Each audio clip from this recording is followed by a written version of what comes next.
In today's episode, we're breaking down the most horrifying animal encounters we investigated on Animal Quest in 2025, featuring some of the wildest and most intense moments of the year. Let's dive straight in.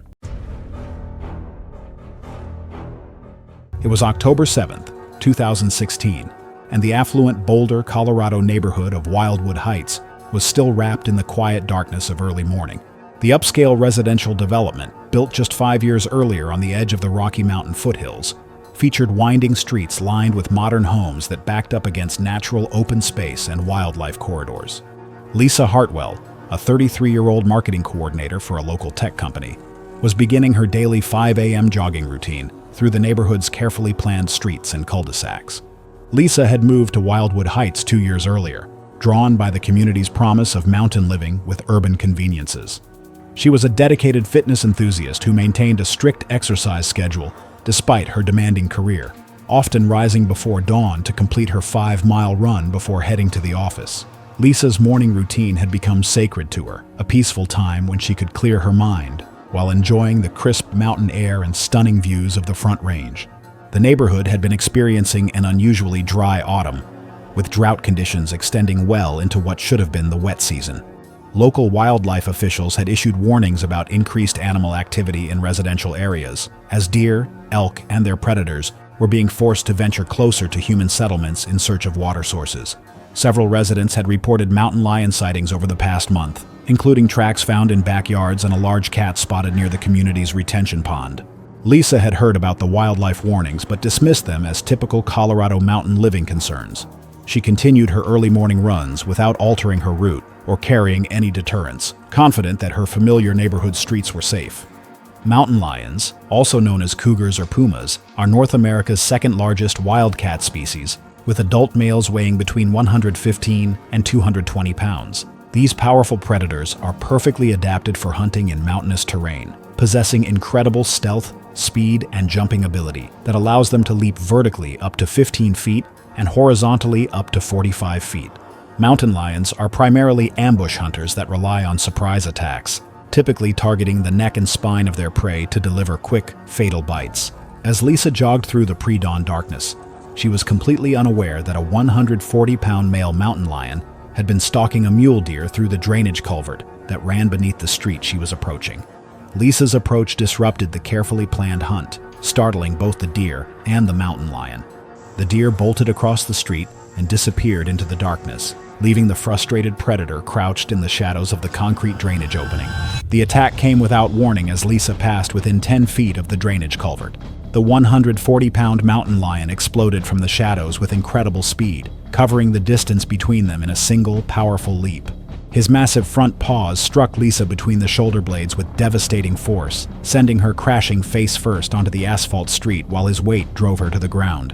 Lisa's attempts to scream were cut short as the mountain lion's powerful jaws clamped down on the back of her neck, his 4-inch canine teeth puncturing through muscle and vertebrae with crushing force. The mountain lion's razor-sharp claws raked across Lisa's back and shoulders, each swipe opening deep gashes that severed major blood vessels and caused massive tissue damage. The 140-pound cat used his incredible strength to pull Lisa's body across the asphalt and down into the concrete culvert, where the darkness and confined space would provide protection while he fed. Lisa's body was recovered 3 hours later by a joint team of police officers and Colorado Parks and Wildlife personnel. The mountain lion had abandoned his kill when the search teams approached, retreating further into the drainage network that connected to the natural creek system beyond the neighborhood. Lisa had died from massive trauma to her neck and spine, with the mountain lion's killing bite proving instantly fatal. The investigation revealed that Lisa had been jogging along her usual route when she inadvertently interrupted the mountain lion's hunt, triggering the attack that cost her life. The mountain lion was tracked and euthanized the following day after being located in the foothills above the neighborhood.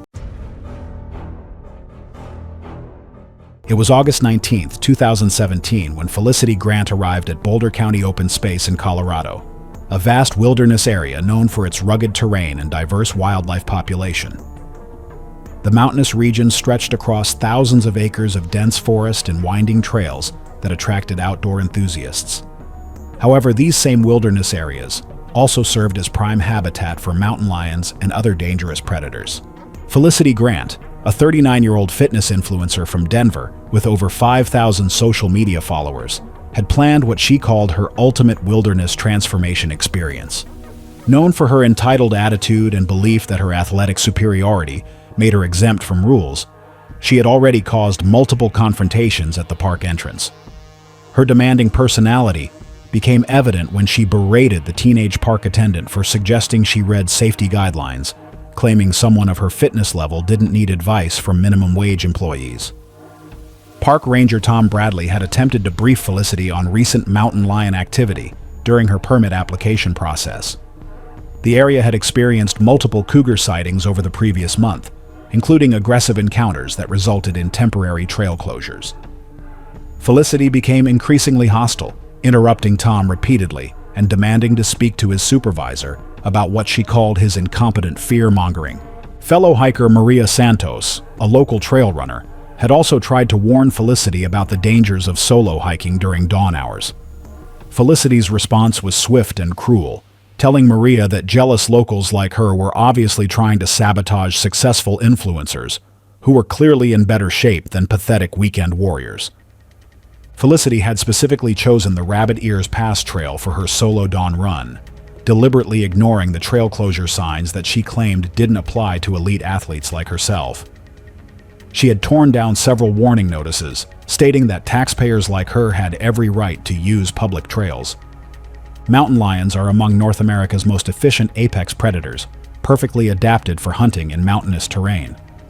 Adult males can weigh up to 180 pounds and measure over 8 feet in length, with powerful hind legs capable of propelling them up to 40 feet in a single leap. Their retractable claws, measuring up to 4 inches in length, are designed for gripping prey, while their 4-inch canine teeth are perfectly positioned for delivering fatal neck bites that sever the spinal cord. These solitary hunters are primarily ambush predators that prefer to attack from behind and above, using incredible stealth and patience to get within striking distance before launching devastating surprise attacks. Mountain lions are particularly drawn to prey that exhibits erratic movement patterns, heavy breathing, or other signs of distress. Felicity began her solo trail run at 5:30 a.m., deliberately choosing the pre-dawn hours to avoid what she called inferior hikers.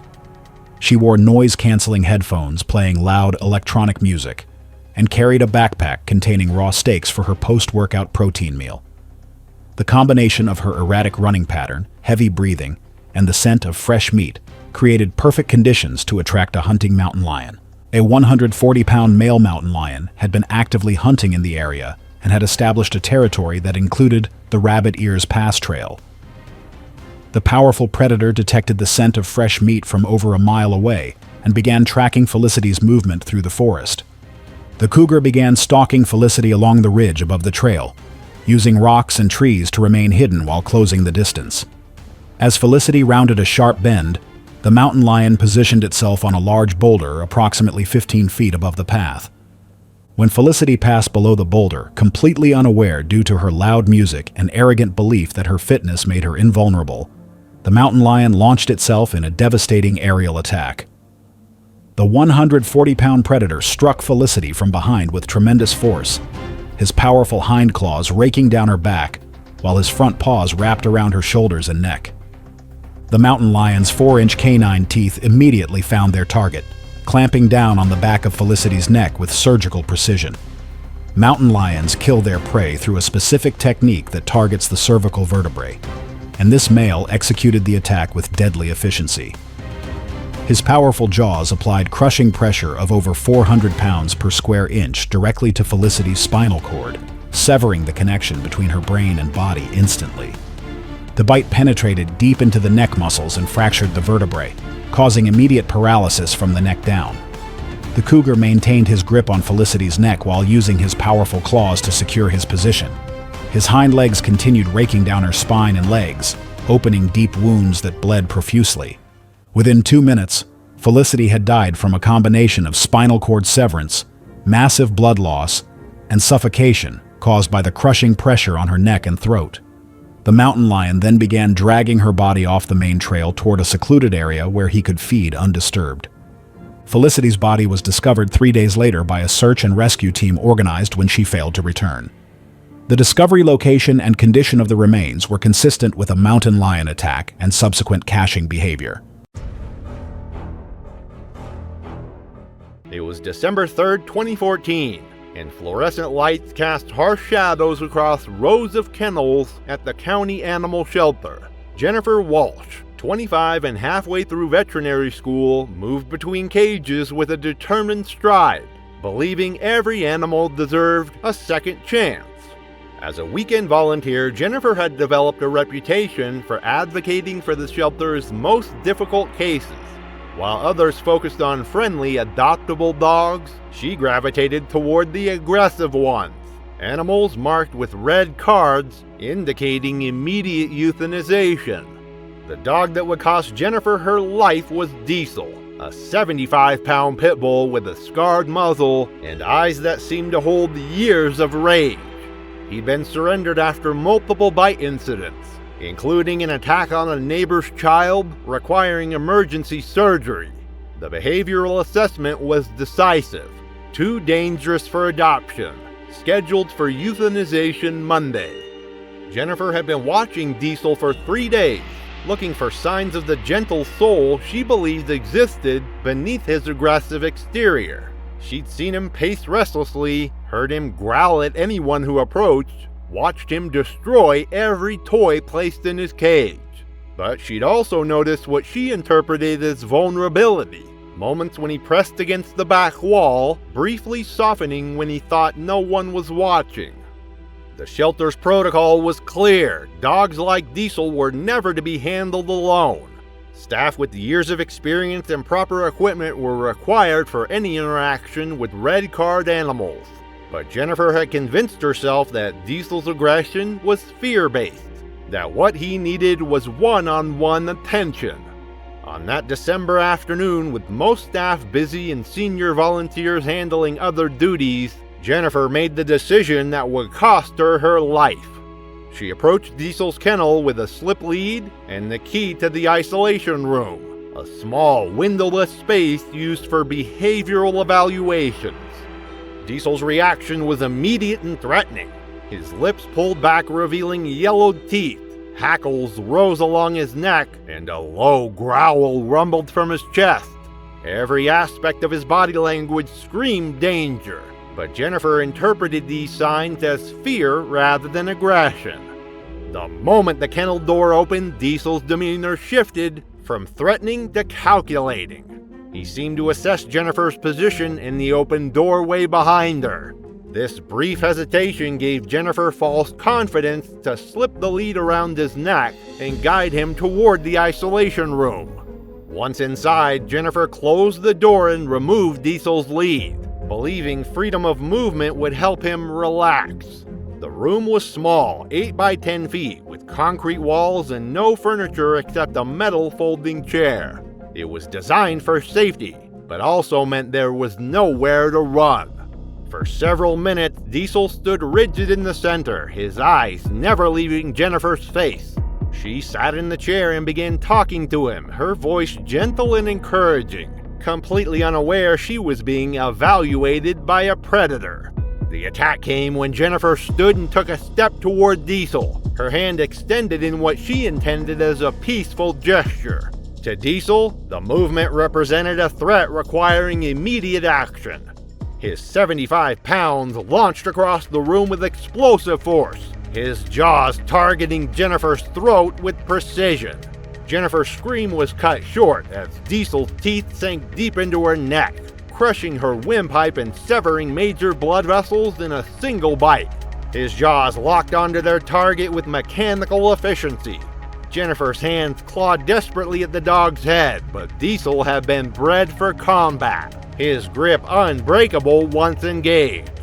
The dog's powerful neck muscles allowed him to shake violently, tearing through tissue and bone while maintaining his hold. Blood sprayed across the concrete walls as Jennifer's struggles grew weaker, her body going into shock from the massive trauma. The attack was swift, brutal, and utterly without mercy. Other volunteers heard Jennifer's initial scream and rushed toward the isolation room, but the heavy door was locked from the inside. By the time they could locate a key and safely enter, Jennifer lay motionless on the concrete floor, her life ebbing away in the pool of blood.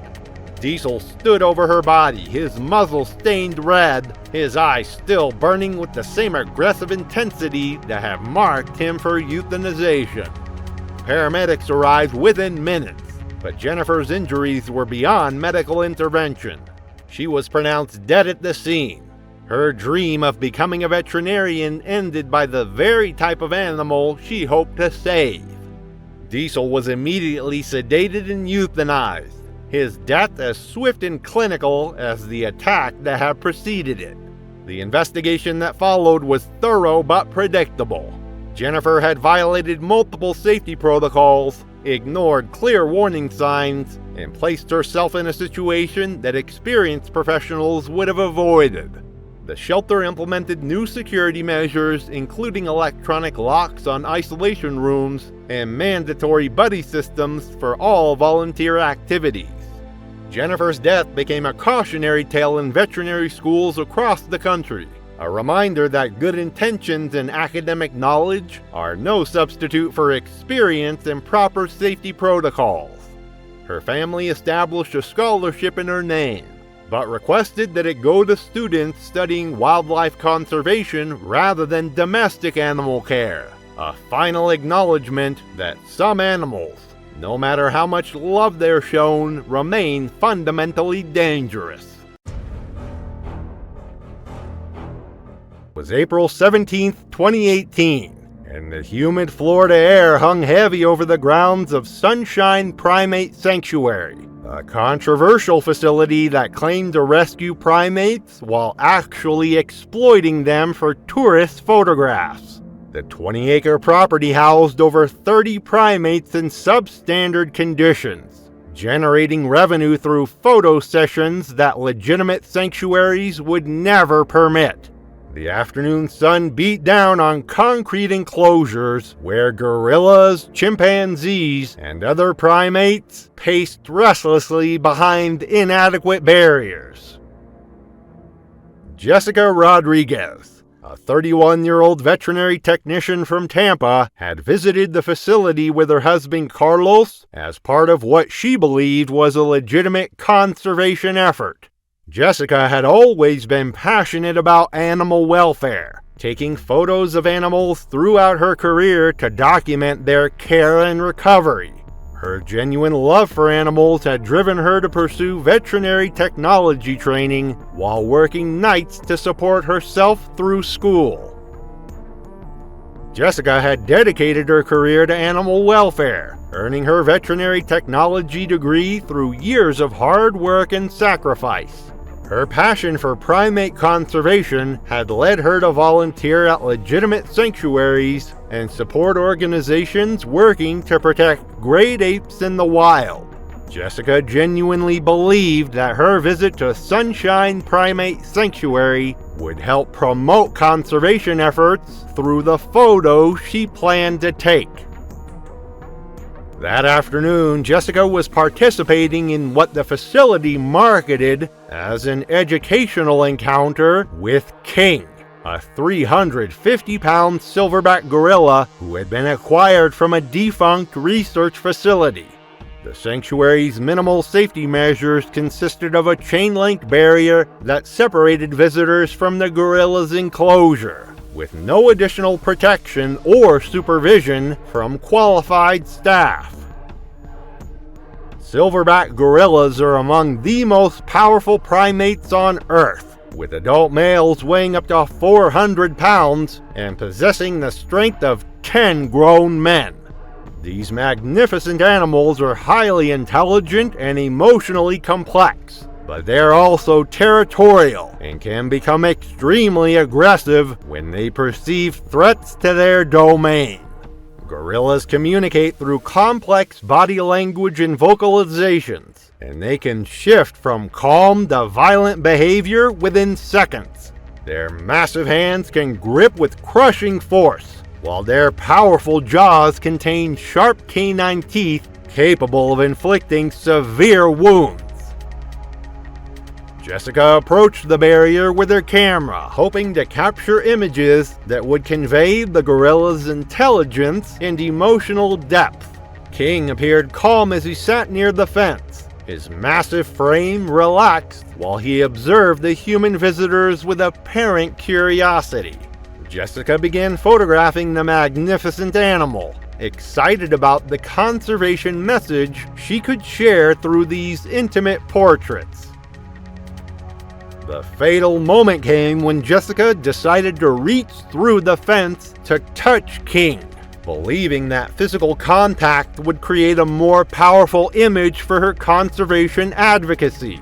She had observed the gorilla's calm demeanor and interpreted it as friendliness rather than the calculated patience of a territorial animal assessing potential threats. King's reaction was instantaneous and devastating. The moment Jessica's hand passed through the barrier, the 350-pound silverback grabbed her arm with crushing strength and pulled her against the chain-link fencing. Jessica's scream of shock and pain filled the facility as King's grip tightened with bone-crushing force. Carlos and other visitors tried desperately to free Jessica from King's grasp, but the gorilla's strength was far beyond human capability to overcome.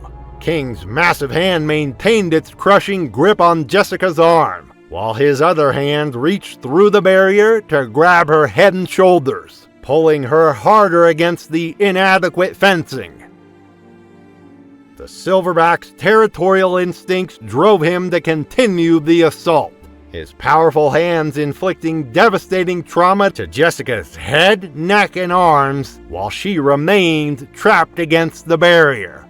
Jessica's attempts to break free only seemed to increase King's aggressive behavior, as he interpreted her struggles as continued threats to his territory. Jessica's movements grew weaker as massive blood loss and crushing injuries overwhelmed her body. King's grip never loosened as he continued to pull her against the barrier. His territorial fury focused entirely on eliminating what he perceived as an intrusion into his domain. Within minutes, Jessica's struggles ceased as King's brutal assault proved fatal. The massive gorilla maintained his grip on her lifeless form while displaying threatening behavior toward anyone who approached the enclosure. Emergency responders arrived with tranquilizer equipment, but Jessica was already dead from massive trauma. The investigation revealed that Sunshine Primate Sanctuary had been operating as an illegal roadside zoo, exploiting both animals and visitors for profit while providing inadequate safety measures and animal care. The facility was immediately raided and shut down by state authorities, with all primates relocated to legitimate sanctuaries. King was transferred to an accredited facility with proper containment and enrichment programs, where he could live out his remaining years in conditions appropriate for his species. Jessica's death prompted enhanced regulations for facilities claiming to operate as animal sanctuaries, and stricter enforcement of existing wildlife protection laws. Jessica's family established a foundation supporting legitimate primate conservation efforts, ensuring that her genuine passion for animal welfare would continue through organizations that truly protected great apes rather than exploiting them for profit. It was March 18th, 2017, and the upscale Asheville, North Carolina neighborhood of Mountain View Estates was experiencing the first warm evening of spring. The residential development, built on the slopes of the Blue Ridge Mountains, featured large lots with mature trees and natural landscaping that blended seamlessly with the surrounding forest. Maria Santos, a 41-year-old single mother and part-time dog walker, was making her evening rounds through the neighborhood's winding streets, caring for the pets of wealthy residents who relied on her services. Maria had been working as a professional dog walker for 3 years, building a loyal clientele among Mountain View Estates' affluent homeowners who appreciated her reliability and genuine love of animals. She often walked multiple dogs simultaneously, managing up to 6 animals at once while maintaining perfect control and ensuring each pet received individual attention. Maria's income from dog walking helped supplement her day job at a local veterinary clinic, allowing her to support her teenage daughter as a single parent. The Mountain View Estates development had been carved out of pristine mountain forest, with builders required to preserve mature trees and maintain natural wildlife corridors throughout the community. Recent construction of additional homes had disrupted established animal movement patterns, forcing bears, deer, and other wildlife to seek new routes through residential areas. The North Carolina Wildlife Resources Commission had issued warnings about increased bear activity in mountain communities, particularly as animals emerged from winter hibernation. Maria was aware of the wildlife warnings, but had never encountered any dangerous animals during her 3 years of walking dogs in the neighborhood. She carried pepper spray as a precaution and had received training on wildlife encounters from the local animal control office. On this particular evening, she was walking 3 large dogs, 2 German Shepherds and a Golden Retriever, along the community's main street when she noticed unusual activity near a row of garbage cans. Black bears are North America's most common bear species, with adult females typically weighing between 200 and 400 pounds. Mother bears with cubs are extremely protective and will attack any perceived threat to their offspring without hesitation. Bears have an excellent sense of smell and are drawn to residential areas by garbage, pet food, and other attractants. When surprised or cornered, bears can run up to 35 miles per hour and possess the strength to break down doors and overturn cars. Their powerful claws and teeth make them capable of inflicting devastating injuries on humans who threaten their cubs or territory. As Maria approached the intersection where several garbage cans had been placed for morning pickup, she discovered a 300-pound female black bear with 2 small cubs rummaging through the containers. The mother bear had torn open several bags and was feeding on discarded food while her cubs played nearby. Maria immediately recognized the danger and began backing away slowly, but the 3 dogs she was walking became agitated and started barking aggressively at the bears. The mother bear's protective instincts were immediately triggered by the barking dogs, which she perceived as a direct threat to her cubs' safety. She rose to her full height and began making aggressive vocalizations while positioning herself between the dogs and her offspring. Maria tried to control the excited animals and retreat to a safe distance, but the dogs continued barking and lunging, only escalated the dangerous situation. The 300-pound mother bear charged toward Maria and the dogs with explosive speed, covering the 30 yards between them in seconds. Maria attempted to run while holding 3 leashes, but became entangled in the leads and fell hard onto the asphalt street. The dogs scattered in different directions, leaving Maria vulnerable and unable to escape as the enraged bear approached. The mother bear's massive paws struck Maria's back and shoulders with bone-crushing force, driving her face first into the pavement, while her weight pinned the smaller woman to the ground. The bear's powerful jaws clamped down on Maria's head and neck, her teeth puncturing through skull bone and severing vital arteries. Maria's attempts to protect herself proved futile against an animal possessing several times her strength and weight. The bear's razor-sharp claws raked across Maria's torso and limbs, each swipe opening deep gashes that caused massive blood loss and tissue damage. The mother bear's attack was methodical and brutal, driven by maternal instincts to eliminate any threat to her cub's safety. Maria's struggles grew weaker as trauma and blood loss overwhelmed her system. Residents in nearby homes heard the commotion and called 911 while attempting to scare the bear away with loud noises and bright lights. The mother bear eventually retreated with her cubs toward the forest, leaving Maria motionless on the street. Paramedics arrived within minutes, but were unable to save Maria, who had died from massive head and neck trauma. The investigation revealed that improperly secured garbage containers had attracted the mother bear and her cubs to the residential area, creating the conditions for the fatal encounter. Wildlife officials determined that the bear had been acting defensively to protect her offspring and was not exhibiting abnormally aggressive behavior. The mother bear and cubs were successfully relocated to a remote mountain area away from human populations. Maria's death prompted immediate changes to Mountain View Estates' waste management protocols, including the installation of bear-proof garbage containers and new guidelines for refuse storage. The community also implemented an early warning system for wildlife sightings and began requiring all residents to remove potential attractants from their properties. It was was October 15th, 2016, and the Georgia sun was setting over Rebecca Martinez's 10-acre property, casting long shadows across a maze of makeshift kennels and chain-link runs. The constant barking that echoed across the land had become the soundtrack of her life. 40 rescue dogs, each one carrying the scars of abuse, neglect, or abandonment. At 34, Rebecca had spent 8 years building her unofficial sanctuary, taking in the dogs that other shelters wouldn't touch. The aggressive ones, the biters, the animals marked for immediate euthanization. Her recent divorce had left her financially strained and emotionally isolated, with only her dogs for company on the remote property. Rebecca's neighbors had grown used to the noise, though some whispered concerns about the woman who seemed to care more about dangerous animals than her own safety. She rarely left the property anymore, moving between enclosures with hands scarred from countless bites, badges of honor in her mind. Friends who still visited noticed the changes in Rebecca over the months. She'd grown thinner, more withdrawn, speaking more about her dogs than anything else.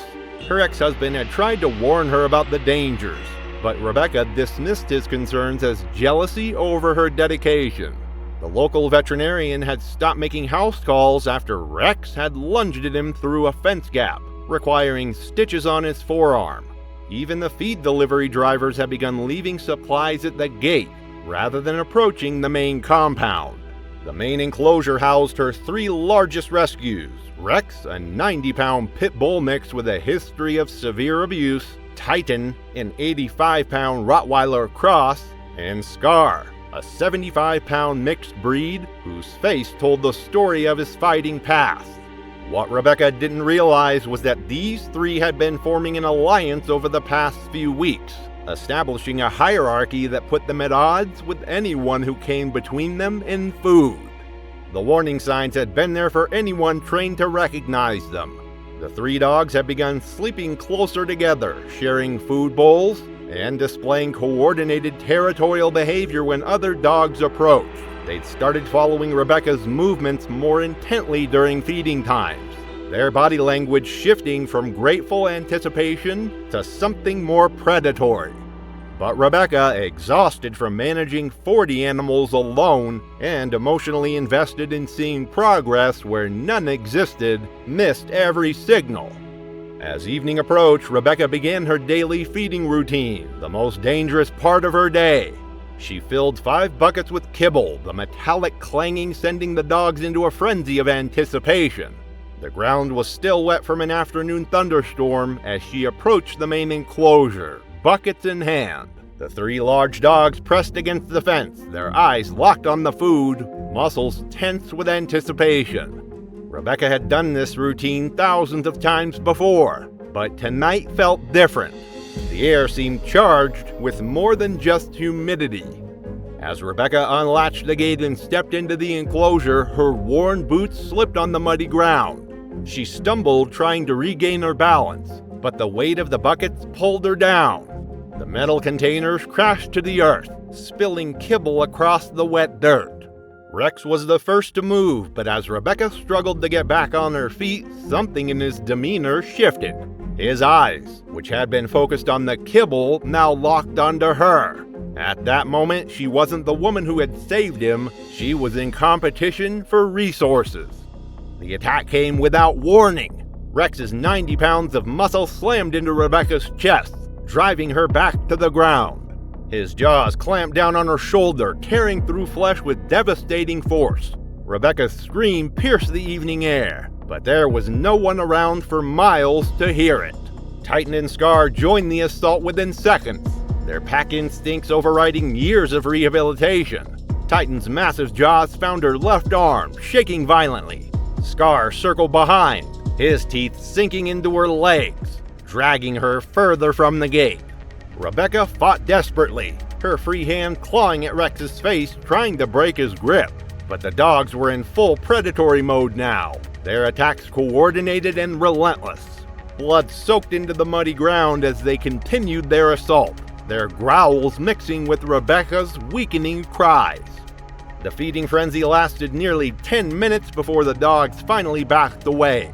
Rebecca lay motionless in the mud, her body broken and torn, surrounded by the scattered kibble that had triggered the attack. For 3 days, Rebecca's body remained undiscovered on the isolated property. It wasn't until a delivery driver arrived with dog food that the scene was uncovered. Animal control officers found the 3 attacking dogs still in the enclosure, showing no signs of continued aggression. Rex, Titan, and Scar were euthanized within hours, along with 12 other dogs deemed too dangerous for relocation. Rebecca's death sparked debates about unlicensed rescue operations. New regulations were implemented requiring permits for anyone housing more than 10 rescue animals. But for those who knew Rebecca, the rules came too late. It was April 3, 2017, in Thoiry, France. Inside the Thoiry Zoo Safari Park, the wolf sector adjacent to the bison paddock, meant to mimic the wild stillness of Yellowstone, seemed calm. Yet within the shadows of its pines, something alive and waiting stirred, a quiet rhythm of movement that would soon break that silence for good. Camille Morel was 29, a fitness instructor from Versailles who lived by routine. Known among her clients for her precision and self-discipline, she maintained the same training schedule no matter where she was. After 6 months of non-stop classes at her studio, she decided to spend a weekend at the Thoiry Zoo Safari, one of the few places near Paris offering guests an overnight wilderness immersion without leaving the country. It wasn't her first visit. She'd stayed once before and remembered the tranquility of waking to animal sounds instead of traffic. She booked the chalet not just for rest, but to keep her running habit intact in the open air. To friends, Camille's decision made sense. The park's trails and guest roads were well marked and safe during visiting hours. She'd read the safety pamphlet about restricted areas, and believed her familiarity with the grounds made her cautious enough.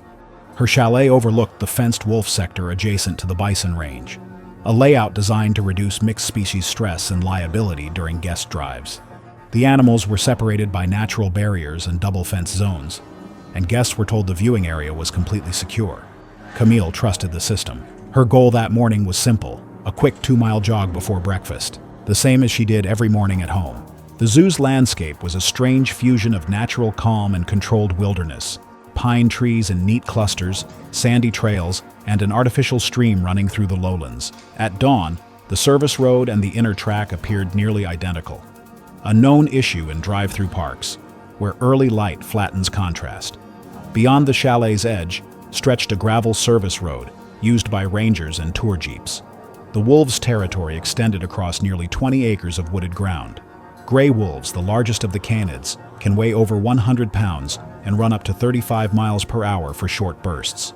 Pack behavior revolves around cooperation and hierarchy.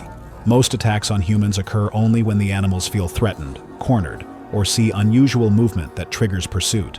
In captivity, stress or broken boundaries can alter those instincts. That morning, a scheduled maintenance check had delayed some of the park's early operations. Workers had opened an internal service gate near the chalet to move a small utility vehicle through. Overnight frost had iced the latch mechanism, preventing full engagement of the double lock, and when one of the workers received a call about a mechanical issue elsewhere, he left under maintenance override without confirming it was secure. The gate's interlock was meant to be re-engaged once staff passed, a step that failed. Around 7 a.m., Camille stepped outside with her phone and a small water bottle. She jogged down the gravel path that bordered the guest area. Seeing no posted warning signs from that angle, she assumed it looped safely back toward the perimeter trail. By 7:20, she was nearly half a mile in. The road dipped slightly, flanked by pine trunks and open brush. It was then that she unknowingly crossed into the wolf enclosure. The wolves had been fed the previous evening but remained alert and active after a cold night. 3 of them, the dominant male and 2 subordinates, were near the northern edge, restless from the scent of human movement. From the observation tower overlooking part of the enclosure, a zookeeper scanning the area noticed the lone jogger and radioed for confirmation that the route was clear. Seconds later, he realized she was inside the enclosure. He shouted into the radio for a patrol, but before the words were answered, movement broke the calm below. At first, the wolves didn't charge. They emerged from the trees, low to the ground, tails stiff, heads aligned. Camille slowed, confused by their presence but not immediately panicked. She'd seen them before behind fences and thought the barrier must be nearby. When they began advancing in a slow, deliberate arc, the shift in posture made her freeze. She turned, saw the empty stretch of gravel behind her, and started jogging back, faster this time. The wolves matched her pace, then accelerated, paws thudding against the dirt. She broke into a sprint. The zookeeper watching from above saw Camille glance back once to the wolves. Near a drainage trench, her foot caught on the uneven gravel, and she fell forward, hitting hard. Before she could push herself up, the lead wolf clamped down on her right thigh, pulling backward with a violent jerk.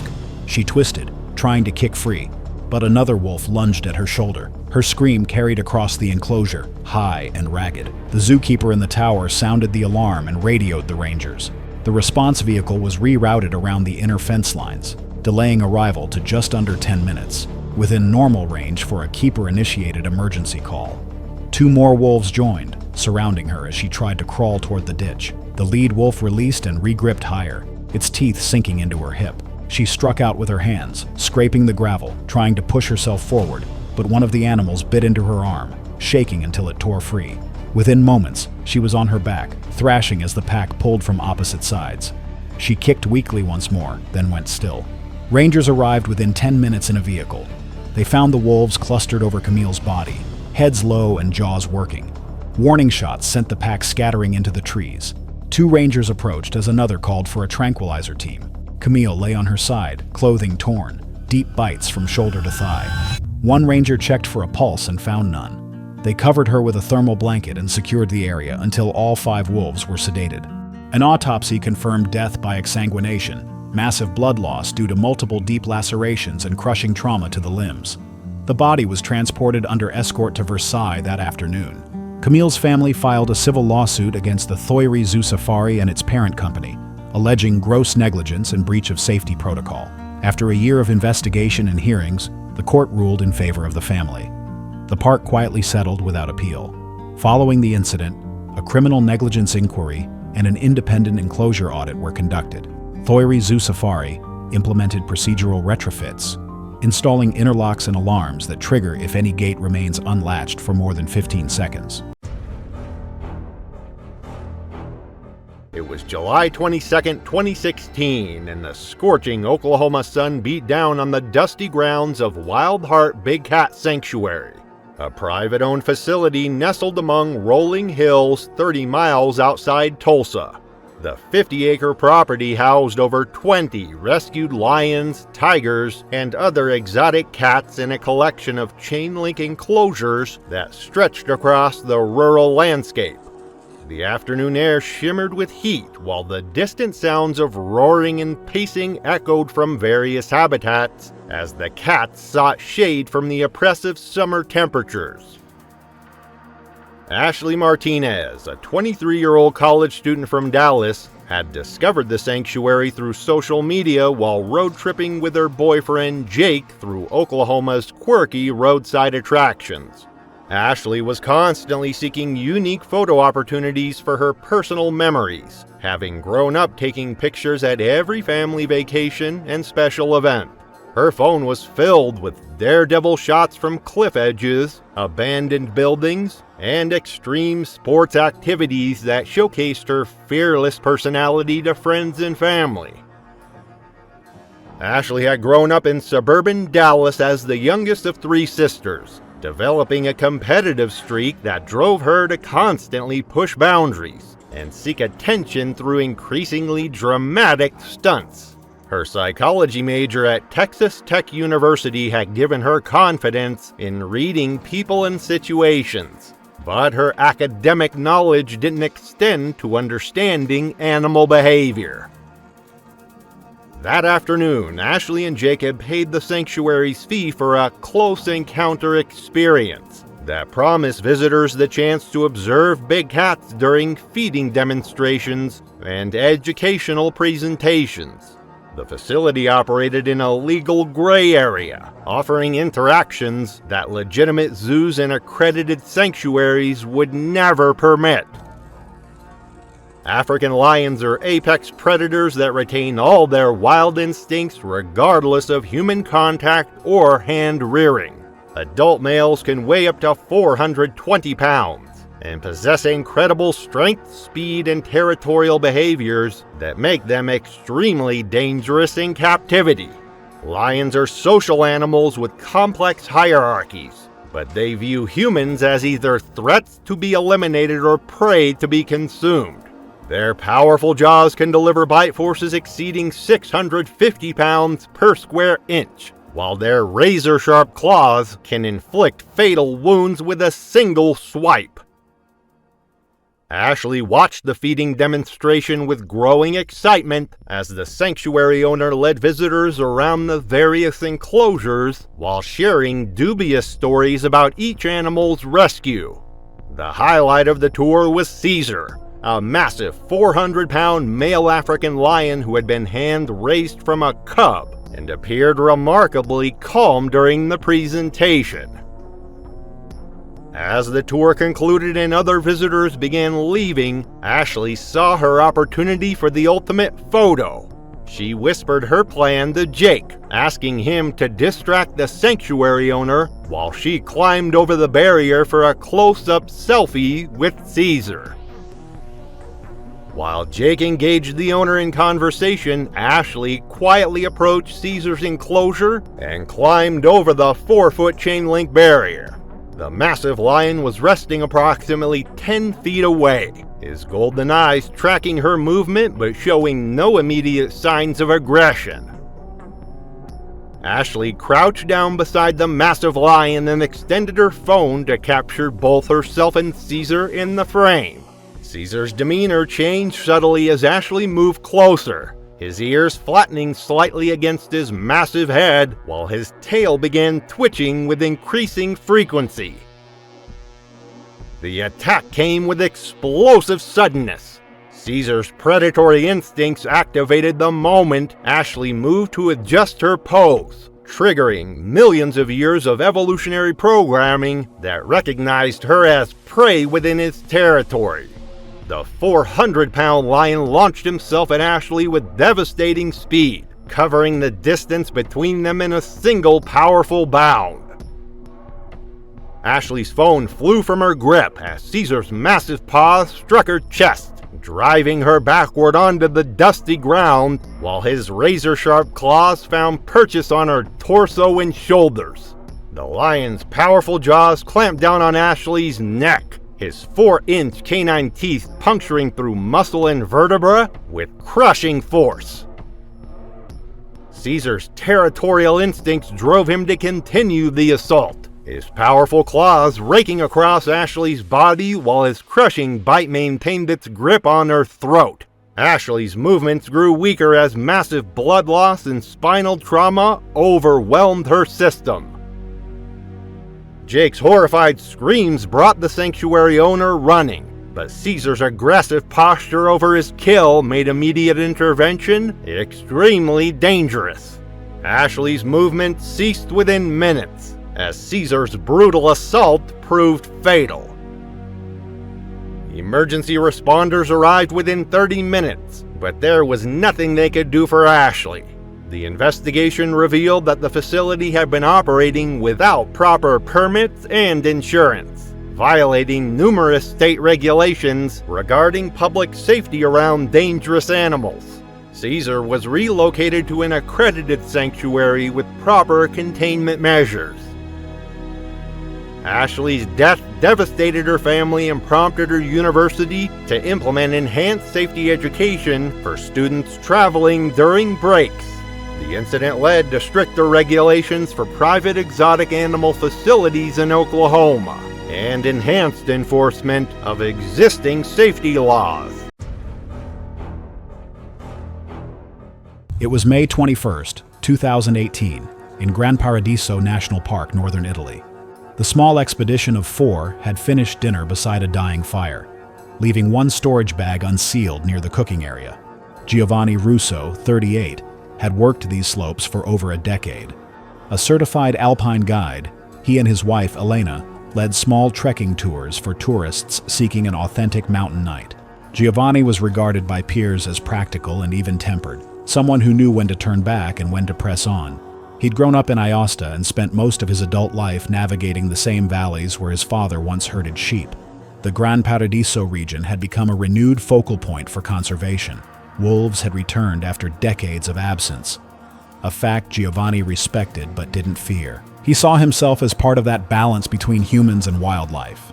The couple's guiding company specialized in remote routes with minimal disturbance, and Giovanni often told clients that predators avoided people. The trek that weekend was routine, a mild ascent, and one night at a designated campsite near the meadow of Alpmoney. His clients, a pair of mid-aged hikers from Milan, had little experience in backcountry settings but trusted the couple completely. That night, one of them had left a pack of trail mix open near the fire pit, and scraps from dinner were tossed into the same area. Wolves in this region averaged between 60 and 70 pounds, with lean gray coats blending into the forest. Normally nocturnal, they hunted red deer and chamois, working in coordinated packs. But in recent years, rangers had observed bolder juveniles venturing closer to human camps, especially when food waste was left accessible. Just before dawn, around 4 a.m., Elena woke to soft rustling, first near the cooking area, then a faint growl, low and uncertain. She thought it was a fox at first, until she saw several silhouettes clustered around the fire pit, where the unsealed food bag now lay torn open. She whispered for Giovanni, who unzipped his sleeping bag and grabbed his flashlight. He stepped outside alone, the cold air hitting his face as he walked 10, maybe 50 feet toward the food zone. The beam of his flashlight caught 3 wolves standing over scattered wrappers and crumbs. He shouted and waved his light, but they didn't scatter. One stepped forward, hackles raised, its paws firm on the ground. Giovanni shouted again, clapping his hands. When he took another step forward, closing distance, the older female lunged, nipping at his forearm in a defensive snap. Giovanni jerked back, but the young one followed through, clamping down near his elbow. The bite struck deep, severing tissue near the carotid and vertebral area when he twisted to pull free, a rare but catastrophic injury. He fell backward, blood pulsed through his injuries. The wolves held their ground, uncertain now, circling the dropped food bag. Elena tore from the tent with a burning stick from the fire pit. The clients, frozen inside their shelter, saw Giovanni collapsed on the ground, blood pooling around his collar. Elena screamed and swung the torch, striking one of the juveniles across the flank. It yelped and retreated into the dark. The rest scattered after a final low growl, vanishing toward the tree line. She knelt beside him, pressing her hands to the wound, whispering his name over and over. Giovanni's chest moved once more, then stopped. Because of the poor signal at that altitude, one client climbed several meters up a nearby slope to reach coverage, successfully contacting park emergency services. Rangers arrived at the campsite just before sunrise. Giovanni's body remained where it had fallen, partially covered by his wife's jacket. His face was intact, but the left side of his neck showed deep, crushing injuries. Investigators later determined the fatal wound likely occurred as Giovanni twisted while the wolf held his arm, a freak tear along the artery that caused near-instant collapse. Officials ruled the incident as a food-provoked escalation involving juveniles, noting that the wolves had been feeding near unsecured rations. A short-term monitoring and deterrence program followed, but no culling was ordered, as the pack showed no further boldness toward humans. Giovanni's funeral was held 5 days later in Aosta. It was July 15, 2016, when the Lawson family arrived at the remote Sundarbans National Park in West Bengal, India. The vast mangrove delta stretched endlessly before them, a maze of tidal channels and dense vegetation where the Ganges River meets the Bay of Bengal. Ancient mangrove trees rose from the brackish water, their aerial roots creating an impenetrable network. This UNESCO World Heritage Site harbored one of the world's most dangerous ecosystems, where saltwater crocodiles lurked beneath the surface and venomous snakes coiled in the canopy above. Genevieve Lawson, a 42-year-old real estate agent from London, had insisted on booking the most expensive boat tour package available. Known for her demanding personality and unwillingness to accept limitations, she had already berated their local guide, Ravi, multiple times during the morning briefing. Her husband, David, a 45-year-old investment banker, tried unsuccessfully to moderate her increasingly aggressive behavior. Their teenage children, Emma and Jake, watched uncomfortably as their mother dismissed every safety warning as unnecessary fear-mongering designed to limit their premium experience. Ravi, despite his 15 years of guiding experience in these treacherous waters, found himself intimidated by Genevieve's constant threats of negative reviews and demands for closer wildlife encounters. The motorboat had been equipped with safety barriers specifically to keep tourists safe from the apex predators that ruled this ancient domain. But Genevieve viewed these precautions as obstacles preventing her from capturing the authentic jungle photographs she demanded. The Sundarbans mangroves serve as the exclusive hunting ground for the world's largest population of Bengal tigers, apex predators that have adapted uniquely to this aquatic environment. Unlike their mainland cousins, these tigers are exceptional swimmers and have developed an unusual willingness to hunt humans in water. Weighing up to 400 pounds and measuring over 10 feet in length, these magnificent cats possess 4-inch canine teeth capable of crushing windpipes and delivering fatal wounds within seconds. Their distinctive orange coat with black stripes provides perfect camouflage among the dappled shadows of the mangrove forest, making them virtually invisible as they move silently through the water. During the afternoon tour, their boat approached a narrow channel where Ravi spotted fresh tiger tracks along the muddy shoreline. He immediately cut the engine and whispered for complete silence, explaining that a large male tiger had recently passed through the area.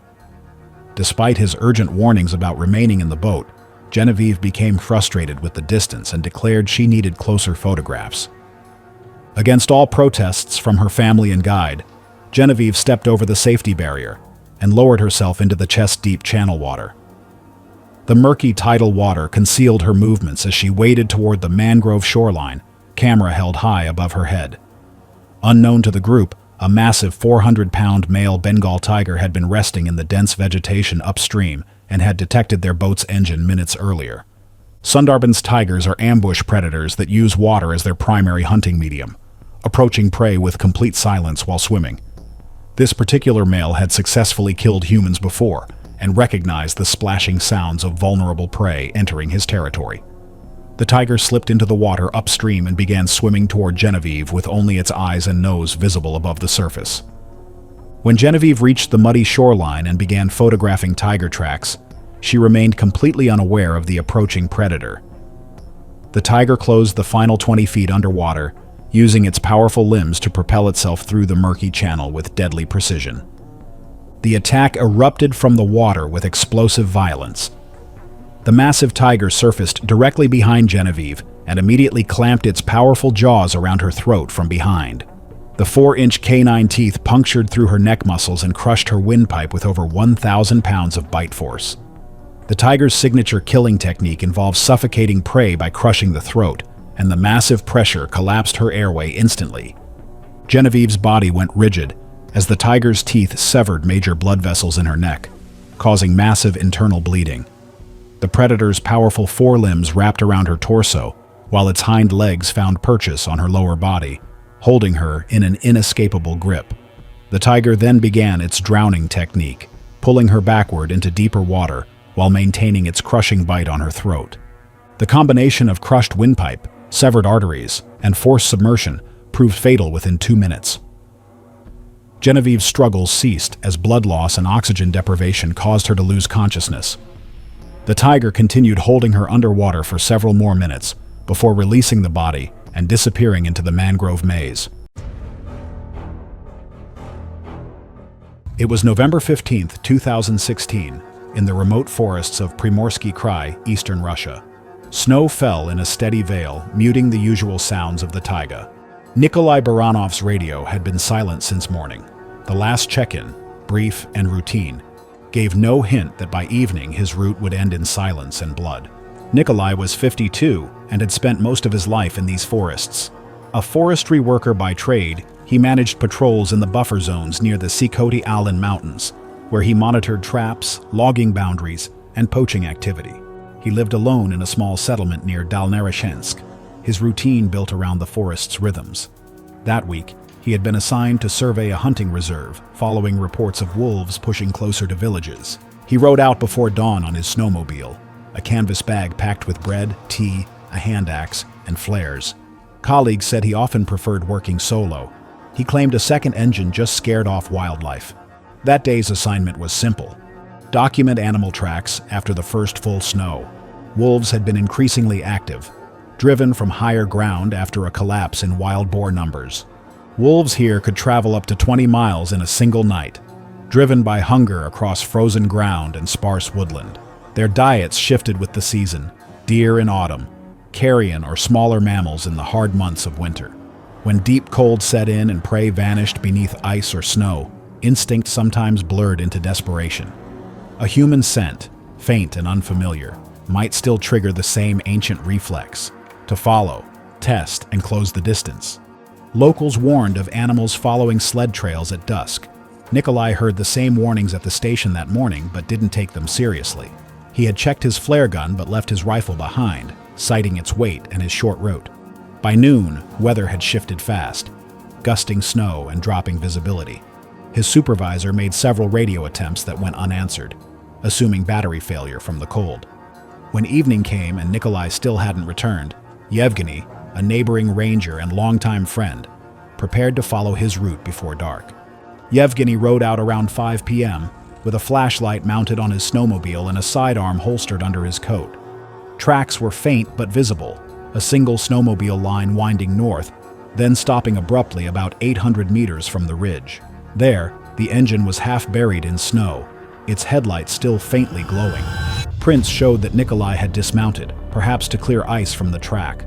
Around the site, another pattern emerged: paw marks, deep and overlapping, circling. The snow bore drag lines, evidence of pacing. Then, the circle tightened. From that point, the scene unfolded through what Yevgeny later described as a sequence of struggle.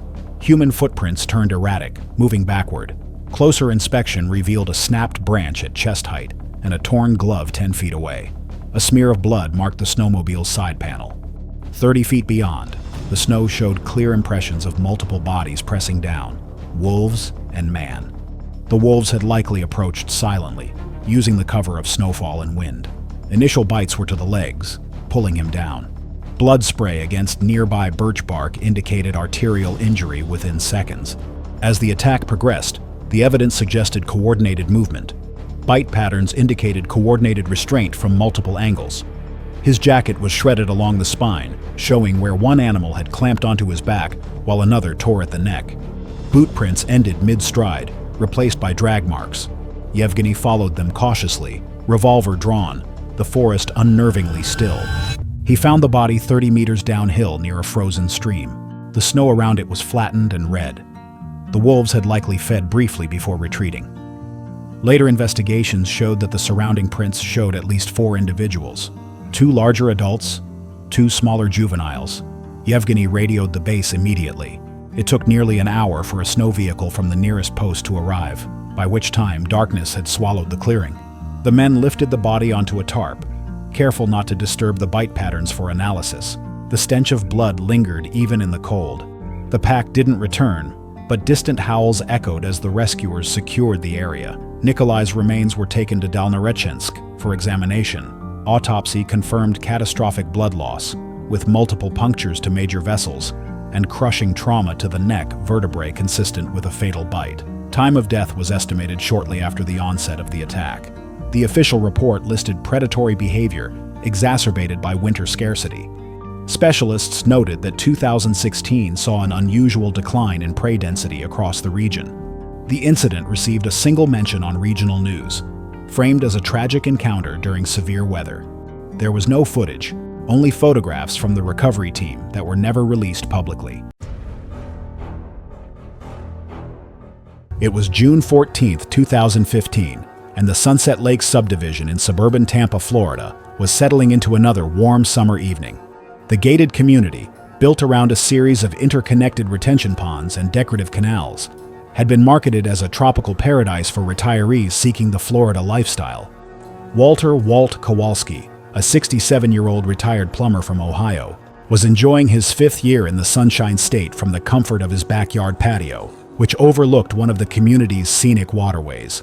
Walt had moved to Florida after selling his successful plumbing business, drawn by the promise of year-round golf, fishing, and outdoor living that had been impossible during Ohio's harsh winters. He had purchased a modest ranch home with direct water access, complete with a private dock where he could fish and feed the ducks that had become regular visitors to his backyard. Walt's evening routine typically involved sitting on his patio with a cold beer, watching the sunset reflect off the calm water while tossing breadcrumbs to the waterfowl. The Sunset Lakes community had been built on reclaimed wetlands, with developers creating an elaborate system of retention ponds and canals to manage stormwater runoff while providing attractive water features for residents. The artificial waterways were connected to natural creek systems that flowed into Tampa Bay, creating corridors that allowed wildlife to move freely between developed and undeveloped areas. Recent heavy rains had raised water levels throughout the region, bringing increased wildlife activity to residential areas. Walt had noticed more alligators in the community's waters over the past few months, but like most Florida residents, he had learned to coexist with the reptiles as a normal part of life in the state. Walt's regular duck feeding had created a reliable food source that attracted waterfowl from throughout the area. American alligators are apex predators that have remained virtually unchanged for over 200 million years, perfectly adapted for their role as ambush hunters in aquatic environments. Adult males can reach lengths of 14 feet and weights exceeding 1,000 pounds, with jaw muscles capable of exerting over 3,000 pounds of pressure per square inch. Alligators are opportunistic feeders that will consume any animal they can overpower, including birds, fish, mammals, and occasionally humans who venture too close to their territory. That evening, Walt had been relaxing on his patio when he noticed that his favorite fishing lure had become tangled in the vegetation near his dock. Walt waded into the knee-deep water near his dock, using a long-handled net to try to free the snagged lure from the underwater vegetation. He had performed similar retrievals many times over the past 5 years without incident, confident that the shallow water near his property was safe for brief wading. The attack came from directly beneath Walt as he stood in the canal, focused on retrieving his lure. A 12-foot male alligator that had been submerged motionless near the dock for over an hour, waiting for ducks to approach the feeding area, exploded upward with devastating force. The massive reptile's jaws clamped down on Walt's right leg with bone-crushing power, his 3,000 pounds of bite pressure instantly fracturing the femur and severing major arteries. The alligator immediately initiated his signature death roll, spinning rapidly in the water while maintaining his grip on Walt's leg. The violent rotation dislocated Walt's hip and pulled him fully into the canal, where the gator's natural advantages became overwhelming. The 12-foot alligator dragged Walt toward the deeper center of the canal, where his superior swimming ability and underwater endurance made escape impossible. Within minutes, Walt's movements ceased as drowning and massive blood loss overwhelmed his system. Emergency responders arrived within 10 minutes of Margaret's call, but the alligator had already retreated to the deeper water with Walt's body. Police and wildlife officers worked through the night to locate and capture the massive reptile, using specialized equipment and trained personnel to safely extract both the alligator and Walt's remains from the canal. The investigation revealed that Walt's regular duck feeding had inadvertently attracted the large alligator to his property, creating a dangerous situation that culminated in the fatal attack. Walt's death prompted immediate changes to the Sunset Lakes community's water safety protocols, including the installation of warning signs around all retention ponds and canals. It was September 8, 2014, and the vast wetlands of the Florida Everglades stretched endlessly under the blazing afternoon sun, their sawgrass prairies and cypress swamps teeming with some of America's most dangerous wildlife. The remote waterways near Tamiami Trail buzzed with the activity of airboat tours carrying tourists deep into alligator territory, where massive reptiles basked on mud banks and hunted in the dark water channels. Michael Chen, a 35-year-old software engineer from Seattle, was experiencing his first visit to Florida as part of a cross-country road trip he was taking to celebrate his recent promotion. Michael had always been fascinated by technology and outdoor adventure, spending his weekends hiking in the Pacific Northwest Mountains. His engineering background had given him confidence in analyzing risks and solving problems. But his experience with dangerous wildlife was limited to black bears and mountain lions that could be avoided through proper precautions.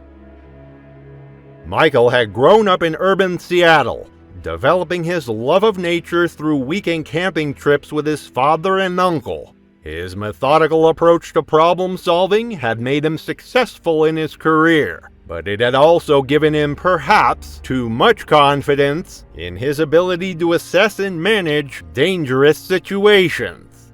Michael enjoyed taking photos of his travels to share with his family and friends back home. That afternoon, Michael had joined a small group airboat tour that promised close encounters with alligators and other Everglades wildlife. The tour guide, a weathered Floridian with decades of swamp experience, had repeatedly warned passengers to remain seated and keep hands inside the boat at all times.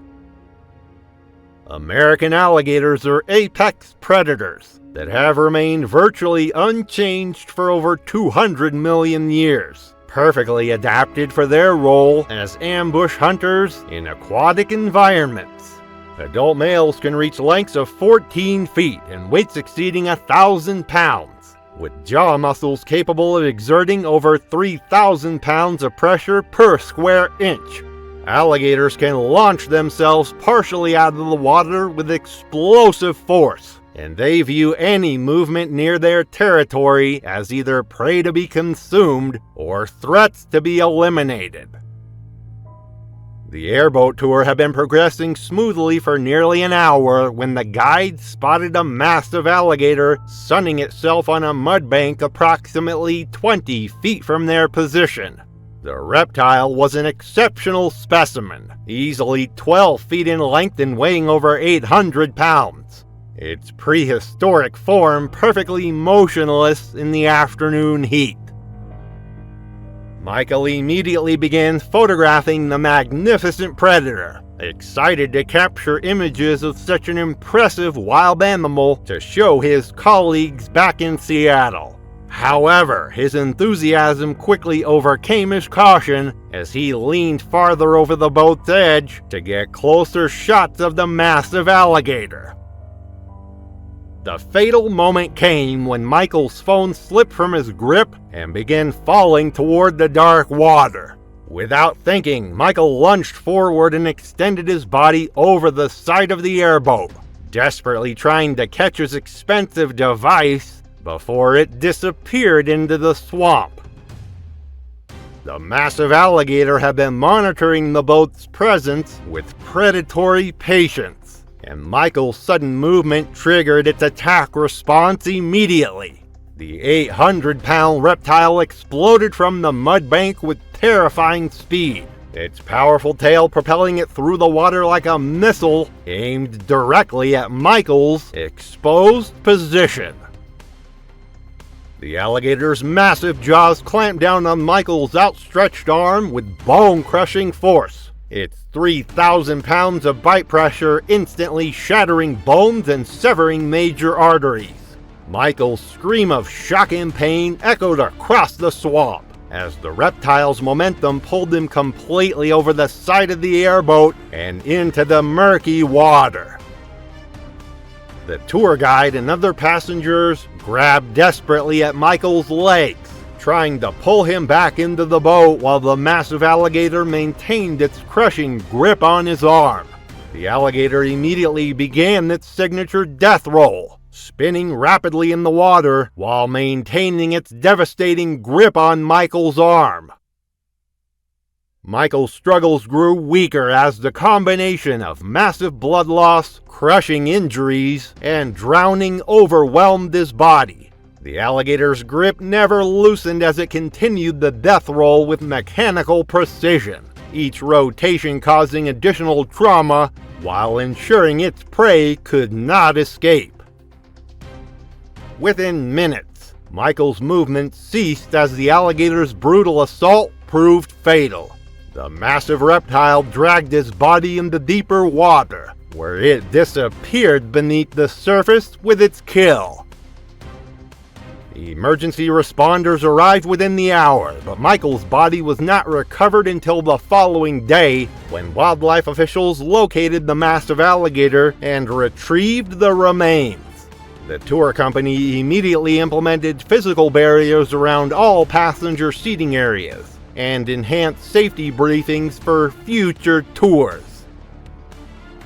Michael's death prompted his family to advocate for stricter safety regulations in the wildlife tourism industry. The incident highlighted the deadly consequences of ignoring safety warnings around apex predators and became a cautionary tale about the dangers of prioritizing photography over personal safety. It was July 8, 2017, and Detroit's summer heat shimmered off abandoned lots as Maria Santos loaded her car with dog food and water. At 28, she'd spent 5 years walking dogs by day and feeding Detroit's feral population by night. Recently laid off, she'd been spending more time in dangerous neighborhoods trying to help animals most people considered beyond saving. The economic collapse had hit Detroit hard, leaving entire neighborhoods abandoned and creating perfect breeding grounds for packs of wild dogs. These weren't lost pets. They were second and third generation feral animals that had never known human kindness, surviving by scavenging and defending territory with savage efficiency. Maria's regular route took her through 6 abandoned lots, each home to a different pack. She knew their hierarchies, feeding schedules, and individual personalities. But the newest group concerned her the most. 6 dogs led by a large German Shepherd mix she'd nicknamed Alpha, including several animals she didn't recognize. This pack was hungrier, more aggressive, and less predictable than the others. But Maria's compassion overruled her caution. These animals needed help, and she was the only one willing to provide it. As twilight settled over the abandoned neighborhood, Maria parked near the lot where Alpha's pack had made their home. The area was a wasteland of broken concrete and waist-high weeds, perfect cover for animals that had learned to hunt and hide. Maria had been feeding this pack for 3 weeks, always maintaining safe distance. But tonight felt different. The dogs seemed more agitated, their movements more coordinated, their attention more focused on her than the food. What she didn't realize was that pack dynamics had shifted with the addition of 3 new dogs, animals that saw humans not as providers, but as competitors. Alpha emerged from the shadows first, his 80-pound frame moving with predatory grace. Behind him came the others, a scarred pit bull mix, 2 smaller dogs, and 3 newcomers whose breeds were impossible to determine. Their eyes reflected the dim streetlight like mirrors. Maria began distributing food as always, tossing handfuls of kibble in different directions to prevent fighting. But tonight, the strategy backfired. Instead of dispersing to eat, the dogs began to circle her, their movements coordinated and purposeful. When 2 smaller dogs began fighting over food, Maria made the fatal mistake of stepping forward to break up the altercation. The moment she moved toward the fighting dogs, Alpha's pack instincts kicked in. To him, she wasn't the woman who had been feeding them, she was competition for scarce resources. His lips pulled back in a silent snarl as he launched himself at her with devastating force. Maria had no time to react. Alpha's 80 pounds slammed into her chest, driving her backward onto the broken concrete. His jaws clamped down on her left arm, teeth punching through her jacket into flesh beneath. The other dogs joined within seconds, their pack mentality overriding any memory of Maria's kindness. The scarred pit bull grabbed her right leg, his powerful jaws crushing bone as he shook violently. The 2 smaller dogs went for her torso, tearing through clothing and skin. Maria's screams echoed through the abandoned neighborhood, but there was no one left to hear them. The houses had been empty for years, their windows boarded up. She fought desperately, but 6 dogs working in coordination were more than any human could handle. The pack dragged her deeper into the lot, away from any possibility of rescue.